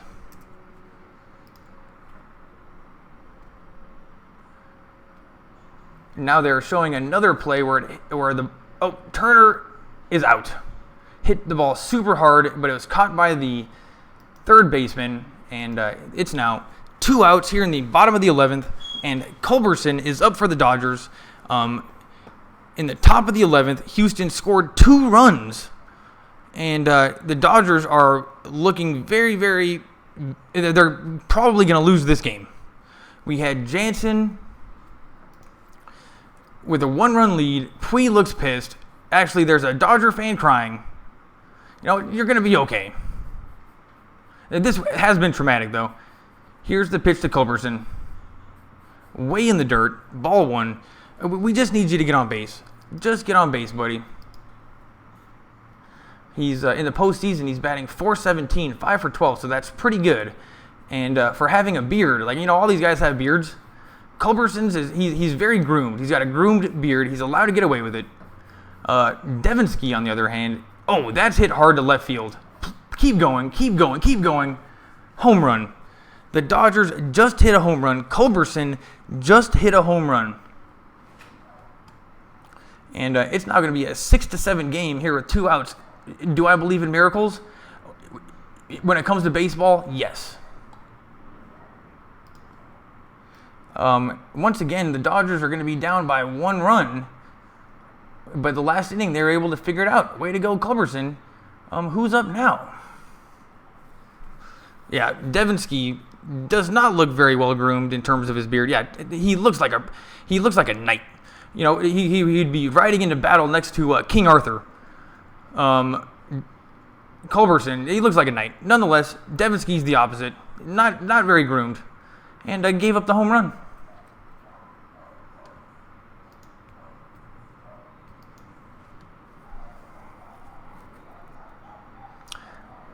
The only problem right now is that there are 2 outs.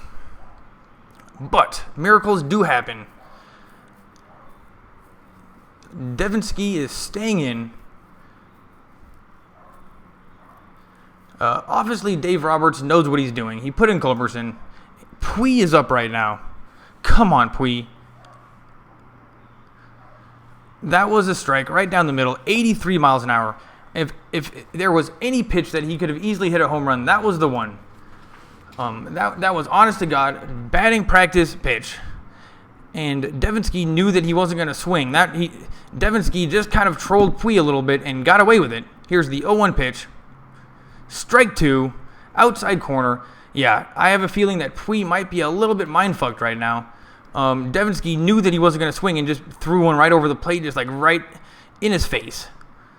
It's 0-2 to Pui.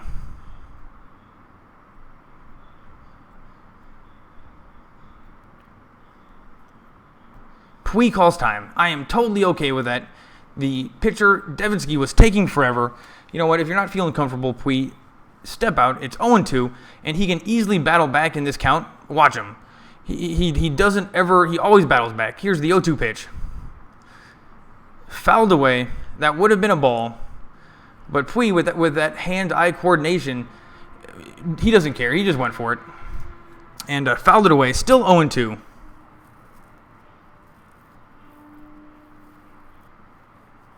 Yeah, the website is not going fast. Nothing I can do. Here in the bottom of the 11th, 2 outs, 0-2 to Pui. He's got a home run in this game. Can he be the hero? Here's the pitch. Way outside, ball 1. Yeah, I think Pui is starting to kind of figure this guy out a little bit. I'm telling you, though, that first meatball directly over the plate got into Pui's head. Pui never swings at the first pitch, and this guy knew it. But it's 1-2, and Pui, he always fights back on 0-2 counts. It's crazy. Here's the pitch. Ball 2. It was a check swing, but the umpire says safe. And it's now 2-2.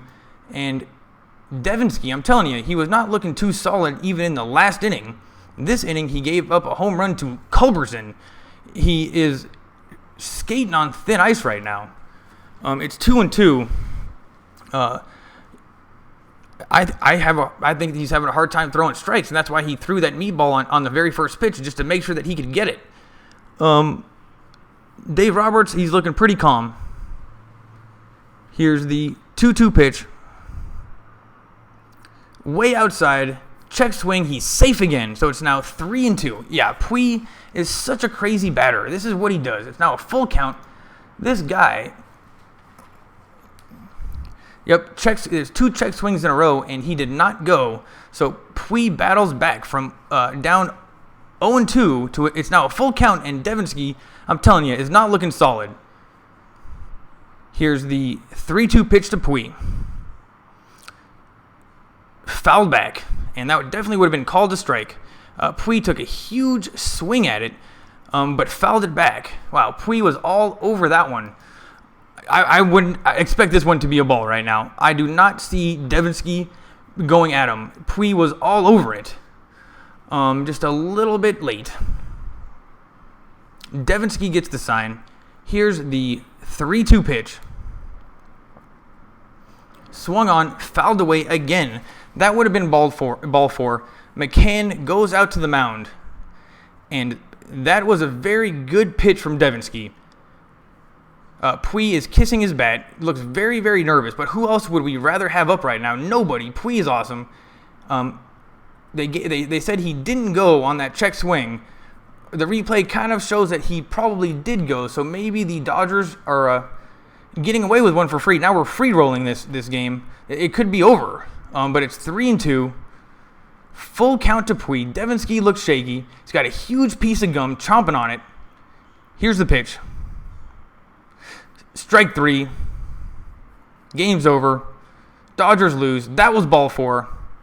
That was a great pitch from Devinsky. The best pitch that I had seen him thrown in 2 innings. Game's over. Wow, what a crazy game. Devinsky pulled that one out of his ass. But it still counts. And it's tied 1-1.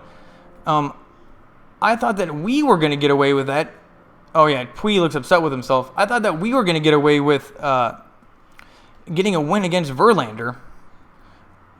And we were ahead And then we lost when we were ahead. In the 9th inning, we had Jansen in, our best closer, the best closer in baseball, with a 1-run lead. Is 4-3. We got Jansen in there, and he pitched the 8th inning basically perfectly. He comes in the 9th, gives up a home run. Like, that is getting pocket aces and losing. But what can you do? It's tied 1-1. The Dodgers, you know what, this might have been the best wake-up call for the Dodgers. It's not going to be that easy. The silver lining is that it just might wake them up. Or this is the beginning of Houston's bats turning on, because now they got confidence and they're going home. So I have a feeling that this is going to be a very, very difficult series to win now, because now they got confidence and going home. Oh well, thanks for watching, everybody. I've been going for a little while. They are talking to Carlos Correa right now, and he looks pretty excited. I think I might do. I'm gonna see where the Lakers game is at, because I thought I was gonna do the Lakers game because the game was gonna be short. Nonetheless, thanks for watching, everybody. Dodgers lose. What a crazy game. And I'll see you next time.